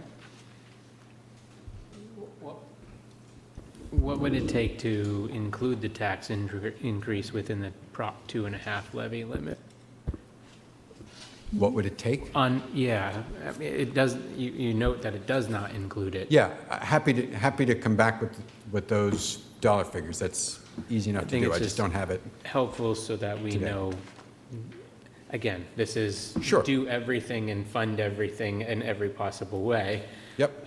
Just so we know with that, 2.5 is also coming out of the wallet, so we should know what those are. It's a great point, and we can do that. What Peter's trying to show here is just the impact. He's trying to strip it down, and just showing the impact of doing the. Thank you. Yeah, so, I guess I would just comment, these are big tax increases. They, and some might say, well, maybe they're not that big, 190, 364, put in the context of, and this is probably a good point to mention, where Falmouth stands in terms of tax burden relative to other communities. We're in the bottom third for Massachusetts.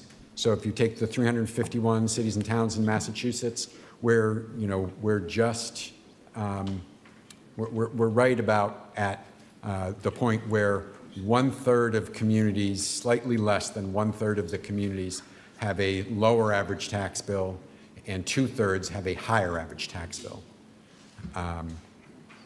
The Falmouth tax bill, for example, is less than Barnstable, greater than Barnstable, less than Mashpee, Bourne, and Sandwich, just for reference. So, some might say if the total tax increase is $400, $500, still in line with other Cape communities, still, well below average for the Commonwealth of Massachusetts, maybe that's doable, but this board has talked a lot about attainable housing, and certainly tax burden is a part of what makes it affordable or not affordable to live in a community. So it's not something that we take lightly.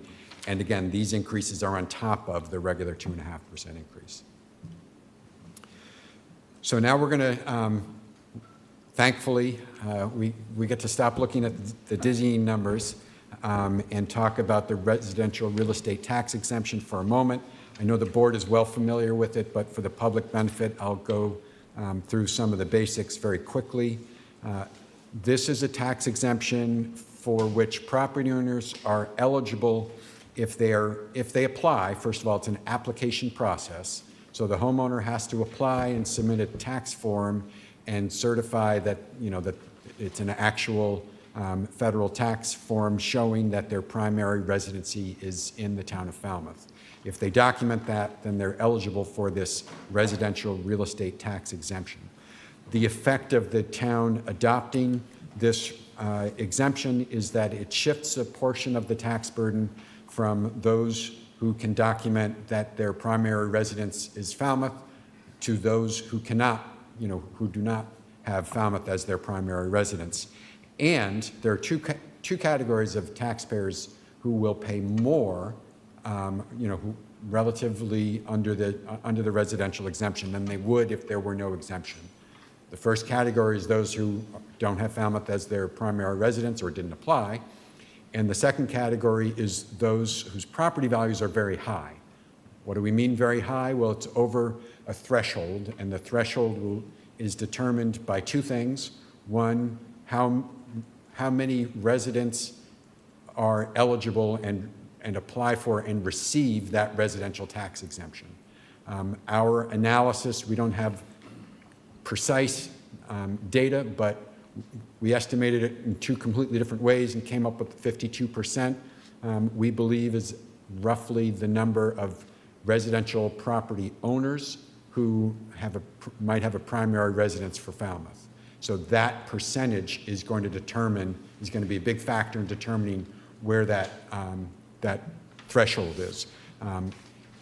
Using 52%, the state has a calculator that it offers to communities and specific to Falmouth. So we plugged in that 52% assumption that assumes all 52% apply for and receive that residential exemption. And in that scenario, the break-even point for those who live year-round in Falmouth is $2 million. So that if you're right at $2 million, you're not going to pay any more or less under a residential exemption with adoption of the residential exemption than that property owner would if there were no residential exemption for the entire community. Meaning, for anyone who has a real estate value of less than $2 million, they will benefit. If their primary residence in Falmouth and their property value is less than $2 million, they're going to benefit from that residential exemption.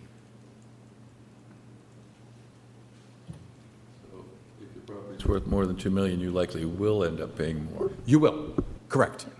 Right. I did want to mention that 93%, and I want to thank Peter Hargraves for asking this question a couple of months ago so that we have the data handy. The number of residential single-family properties in town that is below $2 million is about 93%. So it's the vast majority are going to be below that threshold. Is that both primary and not? That is both primary and not, correct. Thank you. Yep. So, can I just say something? Mr. Hargraves, if you come to the microphone if you have a comment. So, this is really going to require, as you know, a lot of education because people have to apply in order to benefit.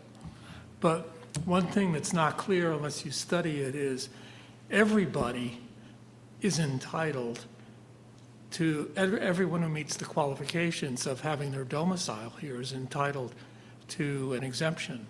But some people over the break-even point will pay more taxes because you're not allowed, you just shift the burden and you're paying at a higher rate.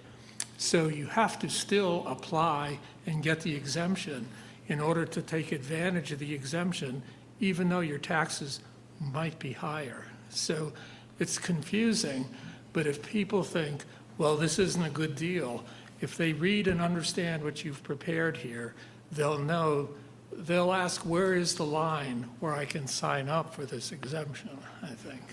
So that's correct. But the education and having participation is the key to making it successful. So.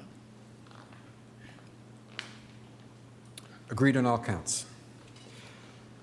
So what we're showing here is at various property values, if the board were to adopt a 10% residential exemption, what that impact is on the median single-family property. On various property values from 500,000, 791, the median. The benefit for the residential homeowner there is $344. And so that's that, we're showing the effect of the residential exemption both for the eligible resident homeowners and the non-eligible property owners. So for the median priced eligible resident, tax bill shifts down $344. For the non-eligible median value single-family property, that non-eligible property would see a tax increase of $230.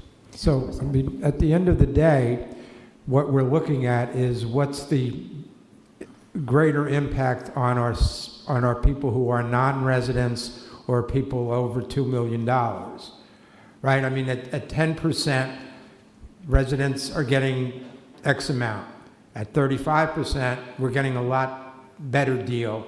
So when we talk about changing the exemption amount to be higher, we're really talking about shifting more of the burden to the second homeowners and $2 million plus property. Right.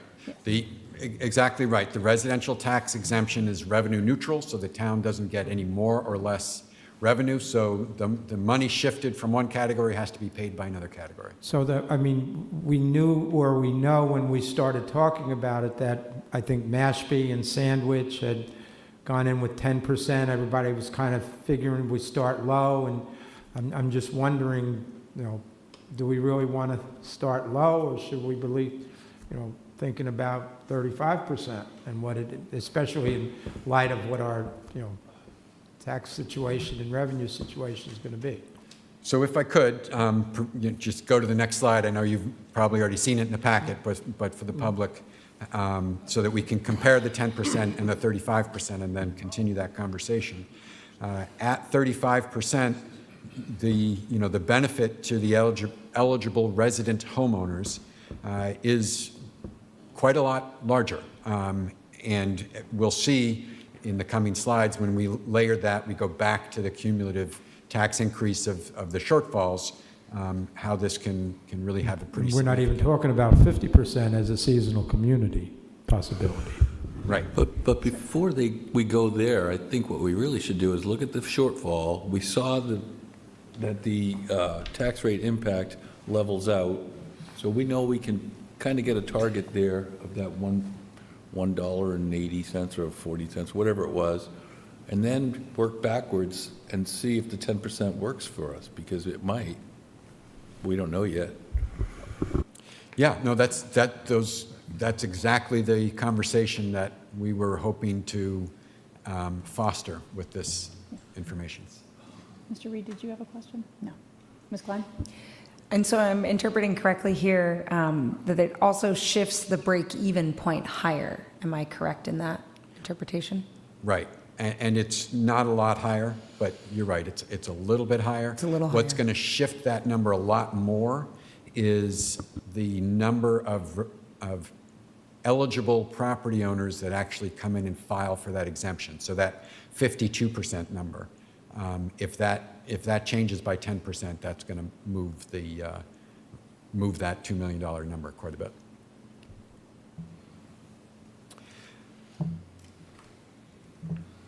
Okay, so I probably don't need to walk through all of these numbers. Obviously, at 35%, you're looking at eligible resident homeowners receiving a reduction of up $1,700, at $500,000, and the median, maybe that's the better one for discussion purposes. At 35%, the median has a reduction of $1,380, and at 10%, that number is $344.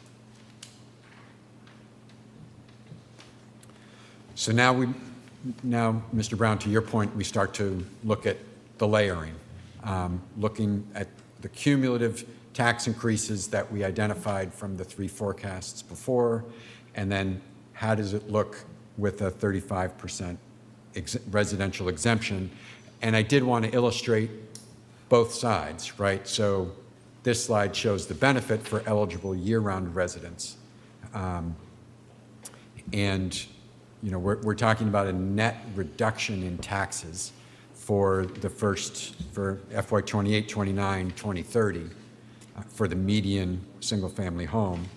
And then after that point, the tax increases are greater than the shift, the reduction caused by the residential exemption, so that the net is a tax increase of $22 in 2031, rising to $457 in 2035. So that's the residential exemption cumulative effect with the other tax increases for eligible year-round residents. Now for non-residents who will have the increase from the operating capital and debt tax increases, plus a residential exemption increase on top of that. And that's what this slide is showing, that increase going from $1,282 in the first year up to $2,755 in 2035. Can I ask a question about this? Come back to the microphone, please. So this is the education part, and maybe I need to be educated, but if a person would otherwise be eligible, but they don't apply, so they're not in the program, then their tax rate would actually go up just as the non-resident homeowners would, because they haven't applied for the benefit. Exactly right. And their taxes will shoot up. Right. Yes. This is the edge. That's why the state says start at 10%, because people need to figure it out. Yeah. And people that are wealthy might not even notice. Yeah. Oh, do we have people like that in town? You do. They're not in town, don't worry. Yeah, exactly. Actually, I have a question. So, Dan Walsh, so you mentioned something a minute ago about the sensitivity around the number of people that participate and how it impacts these numbers. Do you actually have a feel for what that sensitivity is? I mean, if it drops to 42% participation, what happens to the numbers? I'm going to take a risk here and see. Well, I probably won't be able to find it quickly That enough. tax increase gets less for everybody, for the non, What's that? I don't know how much, but the tax increase for non-eligible is not as much. They don't have as much to make up. So if that number drops, then So I think that the concern is if that number goes up, the other way around, right? So right, then the impact is greater on those who are not eligible or do not take up the tax exemption. If that participation number goes down, then your taxes can only get better. Yep. So it's on DLS's website. It is. It's right here, so you can all play with the numbers yourself. Would we actually have to factor that in if we've set the rate? I think that would just be a surplus to the town. And again, to Mr. Hargrave's point, I think that's part of why some of the recommendation is to phase it in, so that sticker shock is less, but. It's also one of the reasons, Madam Chair, why we, in discussions previous, why it was recommended that we delay till FY '28 so that we could do the education piece so that people are aware. Madam Chair, may I have Yes. one more question? Do we have, Peter? Yes. Do we have any indication of what other towns have experienced with respect to people who have signed up, or percentages of people who have signed up? Or- Ms. Klein, do you have any familiarity with that? I do not either. And I'm only putting Select Board Member Klein on the spot because she was on a working group for the Affordable Housing Committee that researched this. So we don't have, I don't have that information at this point. So this is purely for our own education and discussion purposes tonight. There's nothing that we're trying to decide on. I'm curious, because as I'm going through this, there's a lot of, I would like to look at X, Y, and Z extra. Would it be useful to gather that information from the whole board of what additional information, having seen this, would you also like to see? I mean, for me, I'll say one thing is actually looking at what a phased approach, not just 10 or 35, but over the course of several years, what does phasing in a residential tax exemption look like? What is the participation rate in other towns at different rates is something, Mr. Muscali, you've asked to potentially see. If there's other discussion, I'm happy to obviously field that, but otherwise would love to hear from the board what additional information or analyses in the future would be helpful. Would we also take comments from the public as far as what Additional information, I'm happy additional to. information they would find helpful? May I recommend we do this activity momentarily? Peter, go through the next couple slides because we do have alternatives to tax increases considerations listed in there, as well as next steps. I've been withholding observations Go right ahead. just on some of this, so go for this, and then we'll maybe go down the line and then get more comments from the folks in the audience. So Dan Walsh asked what the sensitivity is. So I've used the calculator here and put in 20%. So instead of 52% eligible residents applying for and receiving the residential exemption, what if only 20% apply for the exemption? And this is a 10% residential exemption. The break-even point goes from 2 million to 5 million. So as I said, much more sensitive to the percentage of taxpayers that What happens if apply it for goes- the eligibility. What happens if it goes up? Well, I don't think it's going to go up beyond 52% because I think that's our estimate of how many there are. Of how many people? Our estimate of the number of residential property owners that are primary residents in Falmouth is 52%. I thought that was an estimate of the number of eligible people who would, okay. No, but to answer your question, if we're wrong, because it's not perfect data, right? If we're wrong and that number is 60% instead of 70, instead of 52, sorry, that $2 million number is going to go down, right? So when we were talking about seasonal communities, right, and we were talking about at what level you became a seasonal community, there was discussion about whether Falmouth was at 30% or 35%. That would seem to indicate that the year-round is more than 52%, right? It would be 65%, or if 35% are seasonal. Again, all I can say is we looked at it two different ways. We used, if I'm remembering correctly, one method was simply taking those residential tax bills that are sent to an address other than the address of the taxed property. So about 48% of the residential tax bills are going to, not to the property in Falmouth where that's being taxed, but to either some other Falmouth, town of Falmouth, or more commonly, some taxpayer or individual who's paying the taxes to an address not in Falmouth. That number came to about 52%. We then looked at the Cape Cod Commission data, and their estimate, if you tease it out, their estimate was 52%. Okay. So just quickly, this is the last scenario I'll run here.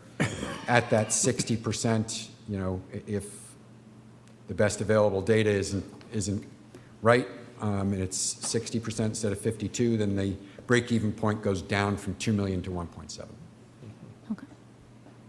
Excellent. All right, so last slide, alternatives to tax increases, reducing spending, seeking efficiencies, deferring capital spending, consider sale of surplus property, which has a twofold benefit of, or arguably maybe a threefold benefit. Twofold. You reduce the maintenance costs. No, it is threefold. You reduce the maintenance costs. You get one-time revenue from the sale, and you potentially, unless it's a nonprofit, you're getting tax revenue from that property as well. And you might need less employees to manage those assets. Right, reducing the maintenance costs, exactly. Yep. Seeking grants, considering fee increases. I'm sure there are other options here, but those are the ones that quickly came to mind. Next steps. So, sorry, I said that was the last slide and I lied.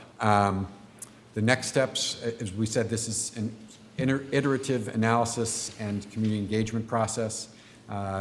So we have a 10-year capital improvement plan that will be submitted to the Select Board and the Finance Committee in early July. We talked briefly with the chair about potentially holding a capital planning community forum in August and doing a deeper dive on the fiscal 28 operating budget much earlier than we normally do. Normally, that is submitted to the Select Board and the Finance Committee in December. So we're talking about doing an earlier look at that in September of this year, and then a long-term fiscal planning community forum in the winter 2026, 2027. And with that, I'm happy to take further questions. Mr. Reed. Thanks. Thank you very much. I think this is a great second step for where we're trying to get to, which is, driving at something to look at things holistically. In the past, we've always looked at things in silos, and this is nice to start seeing it, in one big picture. I do want to caution our group, while the news looks okay, considering tax overrides is tricky, because we are lucky that we have been able to vote on and have the ability to look at some tax rate incentives to minimize the impact on many of our folks. It's a double-edged sword because, to your point earlier, we're shifting, and there's a threshold. There's a threshold for how many overrides our folks have the appetite to do. I'm worried that if we continue to come to them for overrides, our tax-paying residents here, that eventually we're going to run out of ability to override without, tightening our own belt a little bit on some of this. Because it seems that on surface level, we are not putting any skin in the game. We're just going ahead and doing it and being able to raise the taxes with these beautiful incentives to drop the numbers down to just go at it and not do some of the hard work. So my concerns are my concerns are with the double-edged sword aspect of it. We cannot forget that there's a large portion of people that pay taxes here that do not use the infrastructure. And we need to be cognizant of the threshold of those people. Can you say more about who those people are? The people that pay their fair share of taxes, but they only come here for a week or two at a time. They don't put the year-round stress on our infrastructure. No, but we have to build a police station for $110,000 for 10 weeks. I think there's different ways of looking at whether or not you're using infrastructure and the roads, the benefits that one receives from town services and infrastructure. So appreciate your counterpoint. We can go back and forth quite a bit on many different things. We won't. Just because we can doesn't mean we should do a lot of things. So one thing I would like us to do in the near future is look at the operating budget deficits as a team here to see what the compounding effects would be if we were to, say, nip the 1.4 in the bud without doing a tax override, what those implications would be in the far and on the out years. My guess is that it will have a compounding effect, that it will drop those numbers down significantly, and that's something that would be great to bring to our taxpayers to say this 1.4 actually yielded $5 million in year 6, I don't know if that's true, but what is that compounding effect? So I encourage us not to put our head. Where are you nipping that 1.4 from? What is that? I think there are,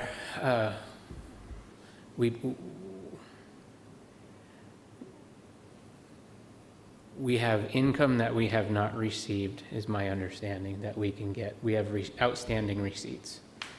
I don't think we need to do any budget cuts on anything right now. I think we need to look at all the avenues that we can make sure we're getting all the revenue and paid receipts in for 1.4. I think we do a lot of, I don't want to say over budgeting because we're not out of compliance legally, but there is a lot that goes into free cash that I think if we were to drop it by 1.4 or a couple $100,000 to get to 1.4, it would bring us down to a level budget at 2028. And a level budget at 2028, I think we would see a compounding effect of positivity in, as an example, in 2032, that maybe we don't have to go as many times to get an override approved. But the conservative budgeting and the avoidance of using free cash in that way is part of the reason why we have such a good bond rating. It's just good bookkeeping, so the money's got to come from somewhere, and I'm saying there's pockets of money available that we could, 1.4 is very, very small in our budget overall, that we can find 1.4 and have that be a cumulative compounding positivity for us. I think we can do it. It's a lot easier to find 1.4 than it is 3.6. Sure, I'm just trying to get the concept of how it's going to increase. So I'm hearing that you would like to see, and I think we started to see this in the spreadsheet that Ms. Citron presented to us at our last conversation, where she could play with 1 year and see how that rippled out. And so it's seeing some more of those scenarios of how various different levels of cuts to different parts of the budget play out in out years. Yeah, I would like to see 2028 balanced at the same time that we're looking at the bigger game picture over many, many years. I think that should be our priority number one. I would be comfortable making a motion to say as such and ask town management to give us options for consideration as a board to consider what it would take to get to a balanced budget in 2020, a balanced operating budget in 2028. But I don't think we're there yet as a group. I don't know that we have the information yet, and I think those are the conversations that we're looking to have in July and then in September with the FY28 budget. I see some desire for public comment. I don't know if there's other comment from the board. I guess I would like to see us take less of an us versus them, we're taking their money tone to the conversation, and more of a consideration of the fact that what we are asking of our residents is to invest in our community, and none of this money stays with us. It is, we town government are the mechanism by which that investment gets turned into services and infrastructure, return on investment, and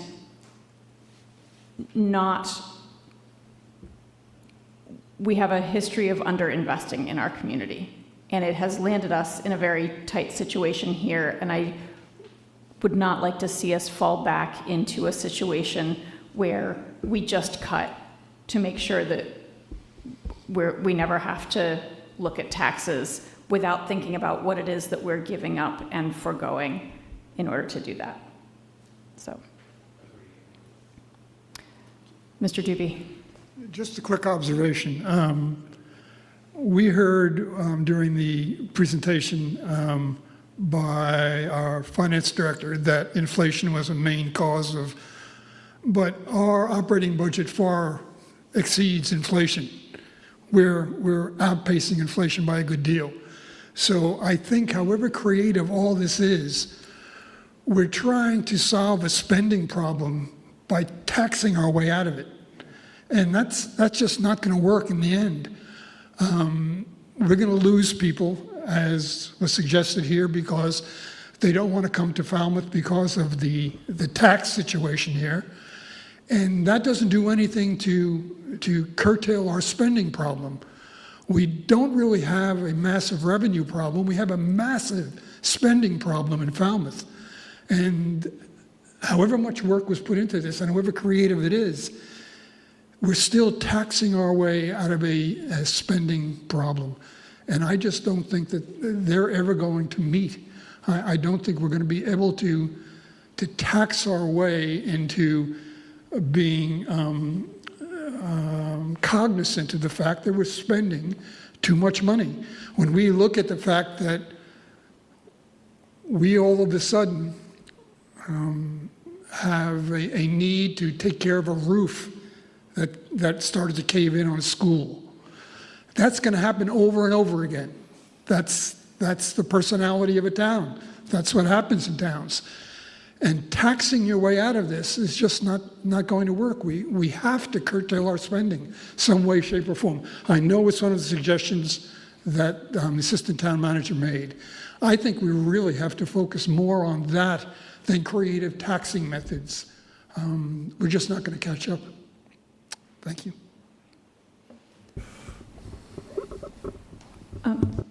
Mr. Netto?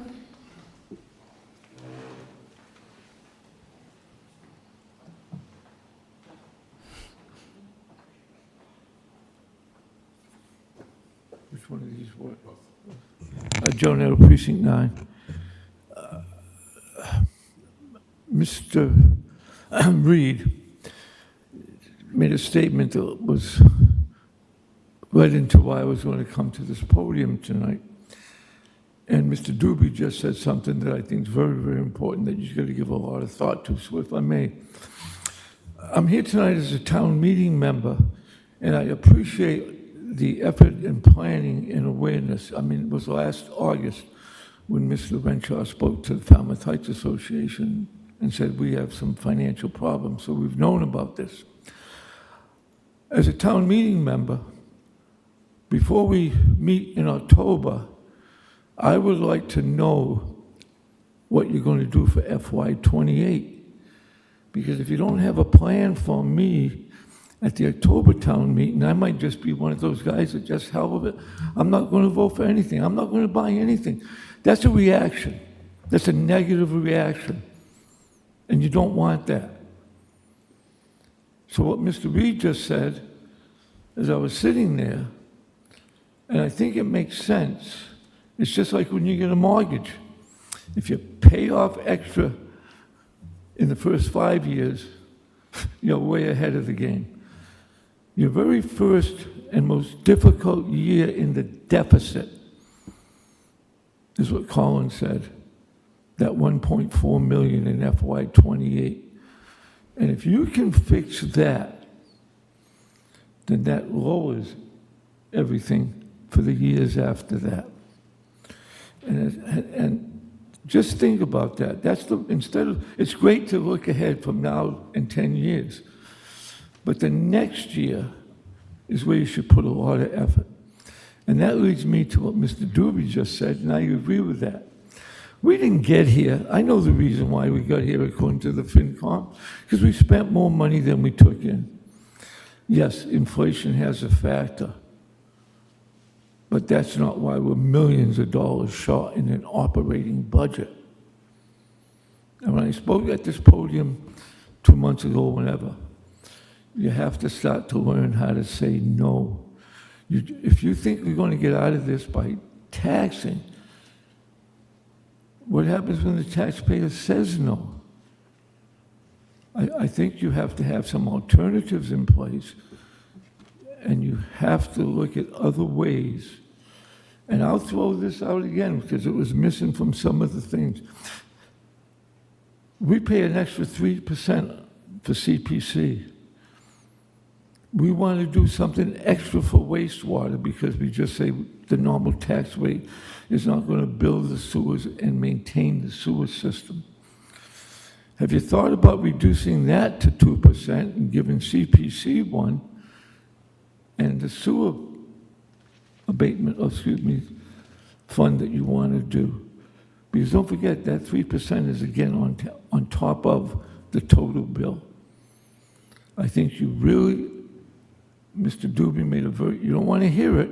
No one wants to be in the position. But you have to look at the spending. That's what got us here. When you spend more than you take in, that's the reason why yes, blame some of it on inflation. That's not debatable. But look at that first year and put a lot of effort into that. And I think Mr. Reed is correct. And that will lessen the impact of the other years. Thank you. It's a hard nut to crack, that's for sure. Mr. Muscali? Just an observation, it may also have resulted from the fact that we didn't take in enough money to cover the spending by keeping the taxes as low as we have in this town for the past, as long as I've been here. So I don't think it's just a spending problem that we're facing here. I think we're facing a problem that we were not collecting enough revenue possibly to meet the expenses. Just an observation. And I think we've also been neglecting our infrastructure. And now we have a clear picture in front of us of what we have been doing and also not doing. So we have to face up to whether or not we want to really continue the level of service and continue the number of buildings that we have. And that's the first thing I want to start with is the inventory of properties, because I just think we have more than we need. And so I'd like to find a lot of efficiencies there before we start talking about taxes. This is right now just an overview of where we're at. And I'm not personally ready to decide we're going to increase taxes arbitrarily, but we got to figure out what we can do to streamline and then decide if we want to still have all the services. Do we want to have trash service? Do we want to take it away? I mean, there's a lot that Falmouth provides. We asked our DPW to do so much, but this year they asked for, 4 or 5 more people, and we had to say no. So we are saying no. Yeah. It's not easy because everybody expects so much, I don't think there's one simple answer, and that's why we're trying to look at it from all of the different angles. And that's not something that we're going to manage to do in one night, so we're trying to break it down into pieces. So, are there additional requests for information or analyses as part of future conversations? Like I said, the building inventory and the analyzing of what it is we have. I drive by the pump station building every day, and it seems a shame to just have the building sitting there. Probably could sell it or who knows what. So I see our Finance Committee chair here. I don't want to put him on the spot, but it would be nice, because the Finance Committee does this day in, day out when they're in session reviewing all these numbers, any questions, comments, or concerns from them from the previous financial update that was given by the team to them, but also going forward, any questions or concerns, because in my 1 year here, we haven't really had that full circle feedback. It's the board comes, we pass the budget on, they discuss, there are things that are made, and then we go to approve. There's not often that kind of feedback circle of questions or concerns or things that they should flag for the select board. I know we get it sometimes. I didn't see it this year, I don't. Yeah, is there a reason why we haven't had a joint meeting with the Finance Committee? Because I've been asking for that for a year, and is it not appropriate, or why haven't? We've discussed it. I have discussed it, and it's still something that's on the table. I think recognizing the roles between the Finance Committee and the Select Board and its role in adopting the budget and moving it forward, but we have had those discussions. Okay. So, yes.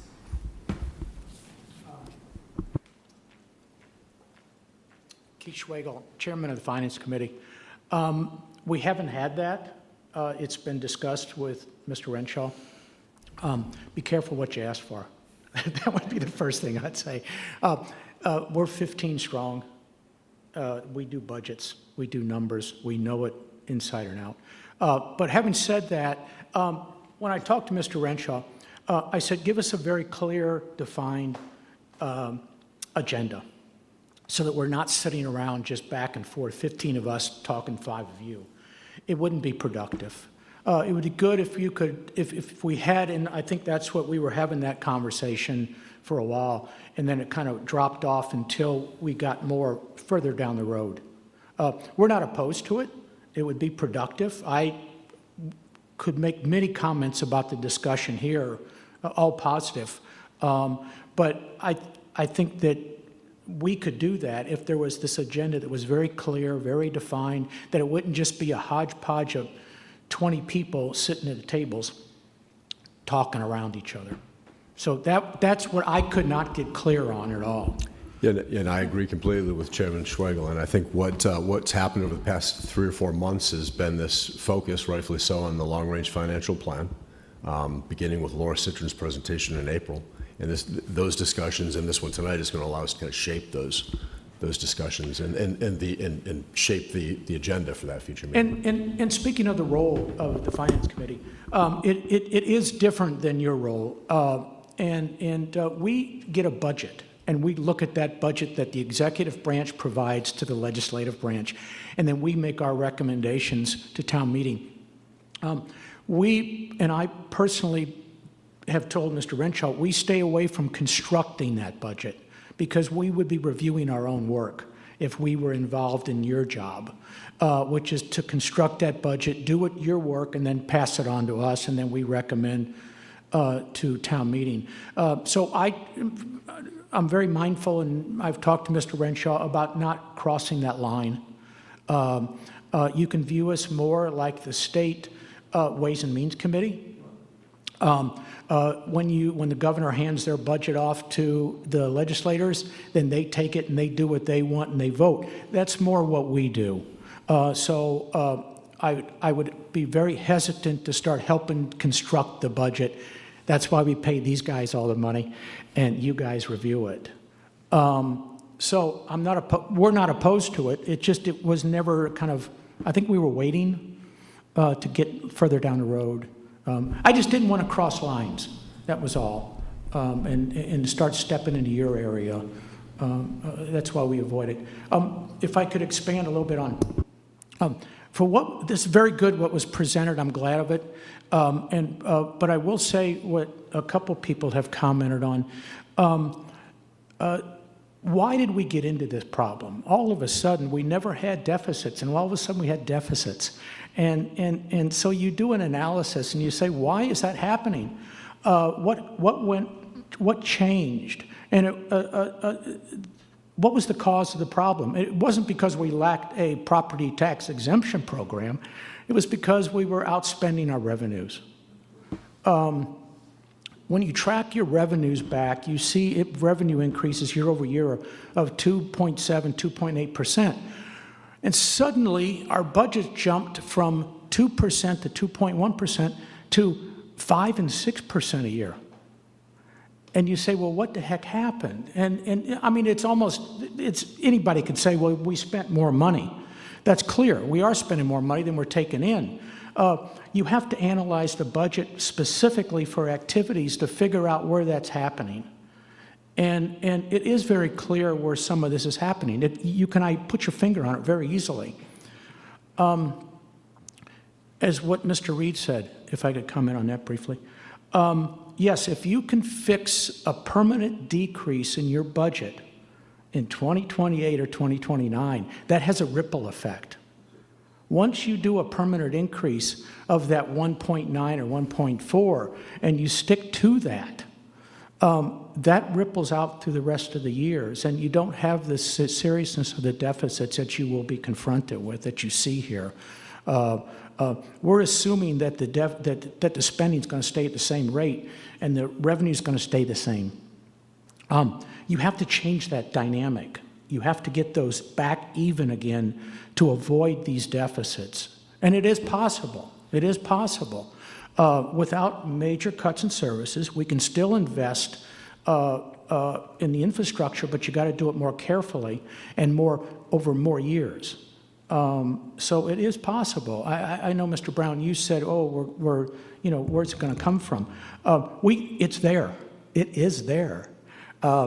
We have $15 million of a combination of turnbacks and actual revenues over estimated revenues every year.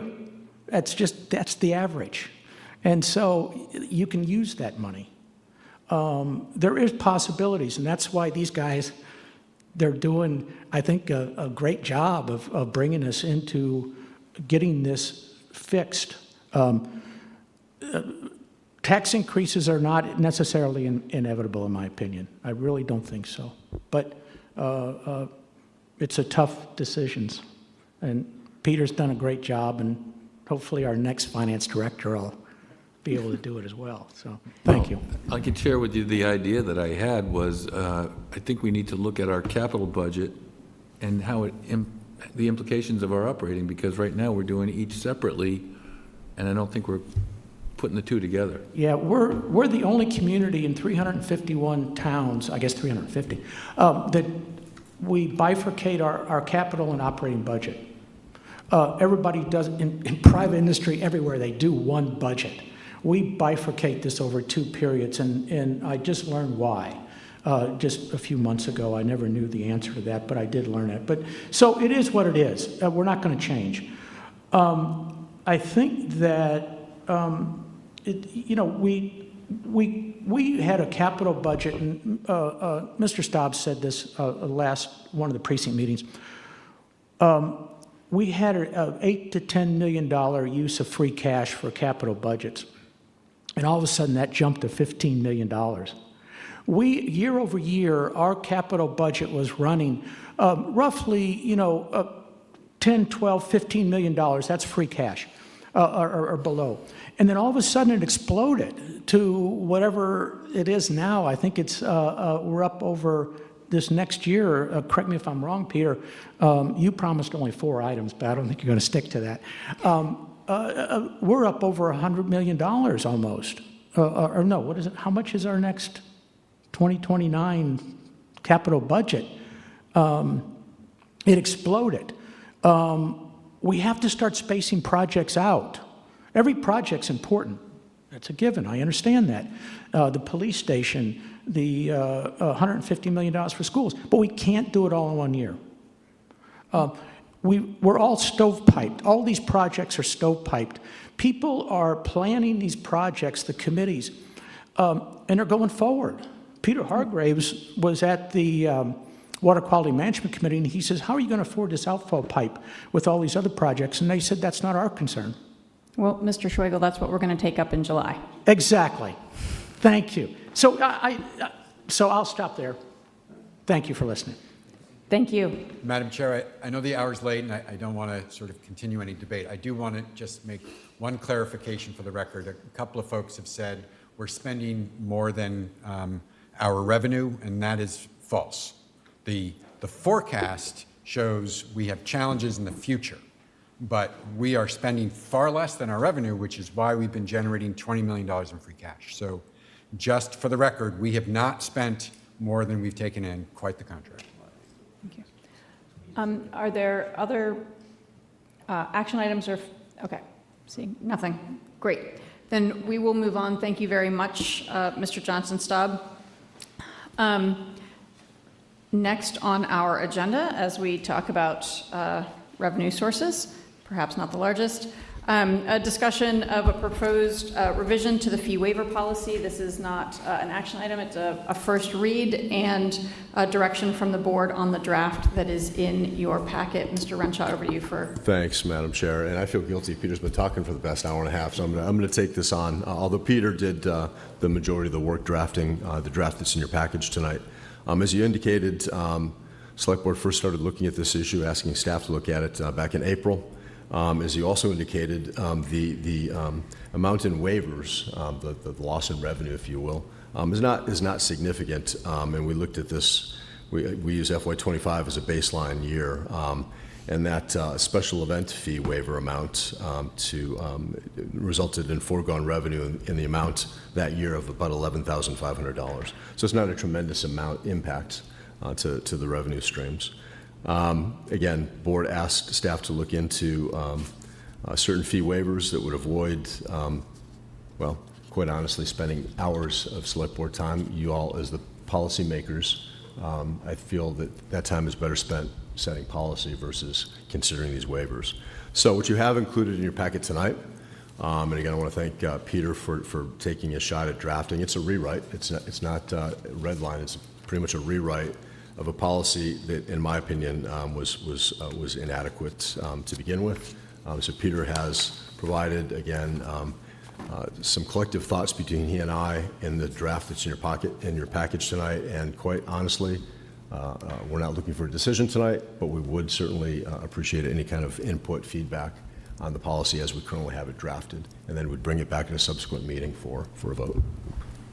I'm in favor of the 100% affordable, waiving the fees for the nonprofits that are doing the 100% affordables, but not so sure about the 40Bs. I mean, there's a lot of work that town staff does. Those are big projects. There's a lot of inspections, a lot of resources. So I think I might cut back a little on that.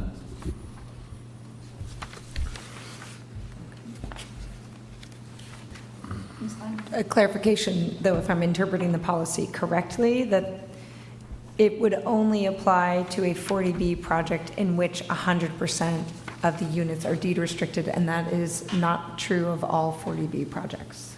Correct. So I believe it may actually be a formatting issue, that there's another category halfway down, but it looks like it's a sub-bullet for mixed affordable market rate projects. The select board may waive a percentage of building health and conservation permit and inspection fees for developers in cases where the percentage of units that are deed restricted at 140% of area median income or less is greater than 25% and less than 100%. So that's. I think it's in the first bullet point there, Dr. Goldstone, it actually does reference waiving permit and inspection fees for nonprofit developers and for-profit developers under a 40B comprehensive permit. Right. But that's for 100% affordable. That's for 100% affordable. Right, and I think Mr. Brown's point was for the mixed affordable market rate. Correct. Consider a cap on, is that what you were saying, a cap on the? It says may waive a percentage. Do you want it more specific? Do you just want it capped? I'm just saying, I don't know that we should be cutting those fees. I mean, that's a lot of work. Okay. So just eliminating. It's part of the project. Eliminating waivers for anything other than 100% affordable. That's my idea. I certainly think giving Mr. Renshaw, the town manager, the ability to deal with requests of a certain nature would take take that burden off the board. So I certainly support that aspect of the policy. I guess as long as it's discretionary and you used conservatively, if it's an incentive to make the project better, maybe then. I'm wondering if we would want to differentiate between LIP projects and non. If it's got the support of being a local initiative project, that we might consider that. That's a good point. But not otherwise for the mixed projects.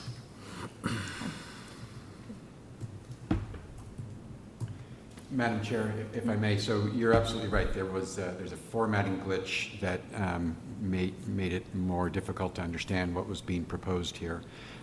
So the 100% affordable projects was intended to be a different category from mixed affordable, and what I had in mind there was, maybe it's even a nonprofit that comes forward and says, look, we can do 14 units of deed restricted affordable, but we need 4 market rate to pay for them.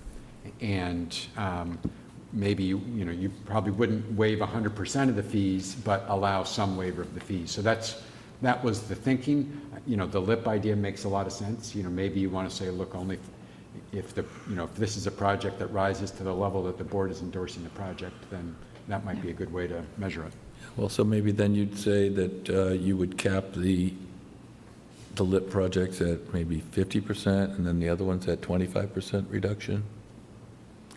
We can talk about that. And I'm not opposed to having it written this way. I'm just giving the feedback. Yeah, good. Okay. Excellent. Anything else on the top half, the building fees? Otherwise, are there thoughts on special event fees? I would say here, I also like the differentiation, the kind of tiered approach. I like that. I like the rest of it. Okay. Yeah, I appreciate that you pulled out a difference between a nonprofit and a for-profit entity. I think that's an important distinction for us to make. I'll second Mr. Miscali's point of where allowing the town manager to waive things before coming here. So I think you've done a really nice job in crafting this. Okay, great. If that's sufficient direction. Then we will move on to the next item, which is consider a vote to send a letter to Falmouth's state legislative delegation to petition for them to take up changes to the 40B law. This is an idea that was first proposed by Mr. Richardson, but has gotten significant input since his departure from the board from Mr. Brown. There is, Yes. I will note, there was a cut and paste casually here, and there's a repeat paragraph that should not be there. The 4th paragraph is redundant and should be stricken, but otherwise. So, certainly it's a good first effort and, kind of sets the tone, but were we thinking more of actually giving some suggestions as to what we would suggest that they take a look at? I'd note the additional considerations on that page that I just confirmed were Mr. Brown's ideas. I'm just wondering, of what benefit is it to just say, please take a look at 40B, or reconsider safe harbor criteria, and do what? So, I'm just wondering if we want to take a further look at the letter and actually offer some suggestions as to what they may do. Well, that was my intent with the additional suggestions, because I think they need a little more guidance on what we're asking them to look at, because we've had the occasion to identify these problems, especially the Coonamessett River, the conflict there. So I think it would be helpful to give them this example of why we were giving this request. And then also I think they must know that the AMI figure is not working. It's certainly not working on Cape Cod. Maybe it works better in other places, I don't know. Ms. Klein, did you have input? Yeah, I appreciated the additional points that Mr. Brown raised. In particular, I wanted to bring up 2 items regarding the letter. I think that one thing to mention is that the way that the law is designed, it creates a moving SHI target for us, right? So it makes it very hard for our town to make progress, and I think that could be better emphasized. I also think that there may be a potential to add in a component about a attainable housing threshold. Could it be possible for for 40B law to have an affordable threshold, capital A affordable threshold, and potentially a capital A attainable threshold as well on top of that? That would potentially include more housing that is within reach of Falmouth residents, and because it's attainable housing, you're in a slightly different income bracket, right? Slightly higher income bracket may not hurt a developer's bottom line in a way that makes it a non-starter for them. And then sorry. Go ahead. And then the structural issue about the SHI credits expiring 1 year after award of the ZBA decision, that's come back to bite us twice. So it's another good example of what's not working in that law. And my final point was that I think we should ask them to have an agricultural exemption, so agricultural land is treated like Chapter 97 protected land. If it's actually, agricultural land that could be used for agricultural, because we've lost most of our farms to housing development, and a lot of it's been 40B. Mr. Muscali? Well, I was just going to say, certainly the conundrum that we faced with the Easterly project and how they computed the 1 year, from the amended, or didn't compute the 1 year from the amended comprehensive permit, and held it to the original date. I think that would be a good fix that we should look at, suggest. So I think part of the input that I had gotten in drafting this letter was to keep it high level, given that there's not currently any review pending and that the more detailed input should come at a later date. But then they might not take it up.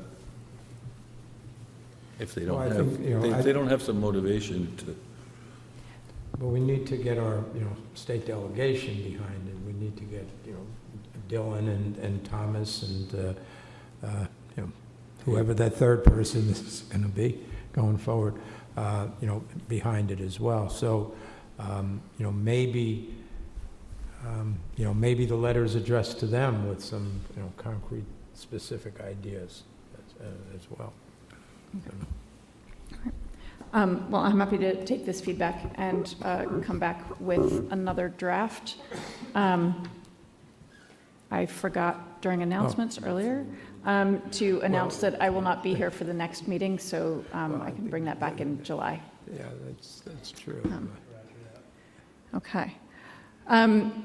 For our last item of business, given the hour, I might suggest a slight amendment. The plan had been to essentially take the parking lot of future agenda items and also gather everyone's ideas for topics that need discussion. And then we were going to do, butted up against some constraints with open meeting law, trying to do an exercise to actually prioritize those and create a full year tentative plan, understanding that things will change, but trying to get all of those topics that are of importance to the members of the board kind of onto a calendar so that we have a little bit more advance warning of when major discussions are coming and ability to plan and prepare for that. What I might suggest, given the time, is that instead, if I could ask every member of the board to send those discussion items to town management, and we will compile that list, and then whether it is by survey or at a subsequent meeting, we'll go through that exercise of getting input on priorities from each board member. Specifically, what I'd like to ask each board member to do is to rank that once we have the complete list of topics on two different criteria: urgency, so time sensitivity regardless of the scope of the matter, and then importance. So how important is this? What is the scale of the impact of this discussion regardless of the timing? And then we put those two together. And the things that are urgent and important will be the top priority in the near term. The things that are important but less urgent, might expect to see in the second half of the year, and so on. And I think we can still, with doing this as homework through the town manager, still have that by mid-July. And given that we are going to be discussing finances in July, we already know. I think that works for the board. I would encourage us to try to minimize our wish list of agenda items and try to just stay focused on the finance for now. I mean, agenda items are going to come up by natural occurrence anyway, but. Right, these are for the larger discussions and topics and issues. Mm-hmm. Somewhat related, though, but we should also be thinking at a upcoming meeting, either the next one or the one after, about committee liaisons and who's going to, who wants to be where and so forth. So. Right. So we're shading into future agenda items, but yes, we will also, we need to tackle town manager's evaluation, as we're, I think, a little overdue on getting started on that. So, okay, so with that, we will, any future agenda items, make that part of the communication to town management for that planning. And we have minutes to approve. The one edit I would make to the minutes, if I can find it, it's on page 18, where in the fourth paragraph, it just says Kevin, broker representing. That should be Kevin Murphy, broker representing the owner. I had the same suggestion. Are there any other amendments to the minutes? that I saw. If not, I would entertain a motion to approve as amended. So moved. So second. All in favor? Aye. I will abstain from that vote. Okay. Any select board reports? The Wonder Warrior ride was great. Yes, it was. Very positive event. Those guys looked so happy when they came back. So I, as you, Chair Goldstone, was at the Falmouth Service Center, and there was a meeting at which the Cape Cod Regional Transit Authority was there, Mr. Kennedy and his associate. You know, there's consideration for a new route, possibly, that the Transit Authority is looking into that might loop in Gifford Street and the Senior Center and so forth. So hopefully that'll come to fruition. Mr. Reed? I just want to second this World Cup after you review it. Our next meeting's not till late in the month, which would put us Late into the World Cup. or afterwards. So It's an interesting request, but it's so timely. Should we consider a quick meeting on Thursday? I don't know. Do we need it? Talk about it tomorrow morning and. So, yeah, so you're correct. It would require, if you want to take action, you know, in time for the World Cup, it would require a special select board meeting. Yeah. I think I'm hearing interest from the board. I'd be interested. I think it's a rare, unique opportunity. Okay. Yep. Excellent. All right. I wish we had a little advance warning. We could have maybe tackled it tonight. Would have been nice. Any other reports? It was just approved. I know. 15 minutes into our meeting. I know. motion to adjourn. Second. All in favor? Aye. Thank you. Oh, boy. I just wanted you to. This is an expensive job for you. Paying a babysitter this entire time. Oh.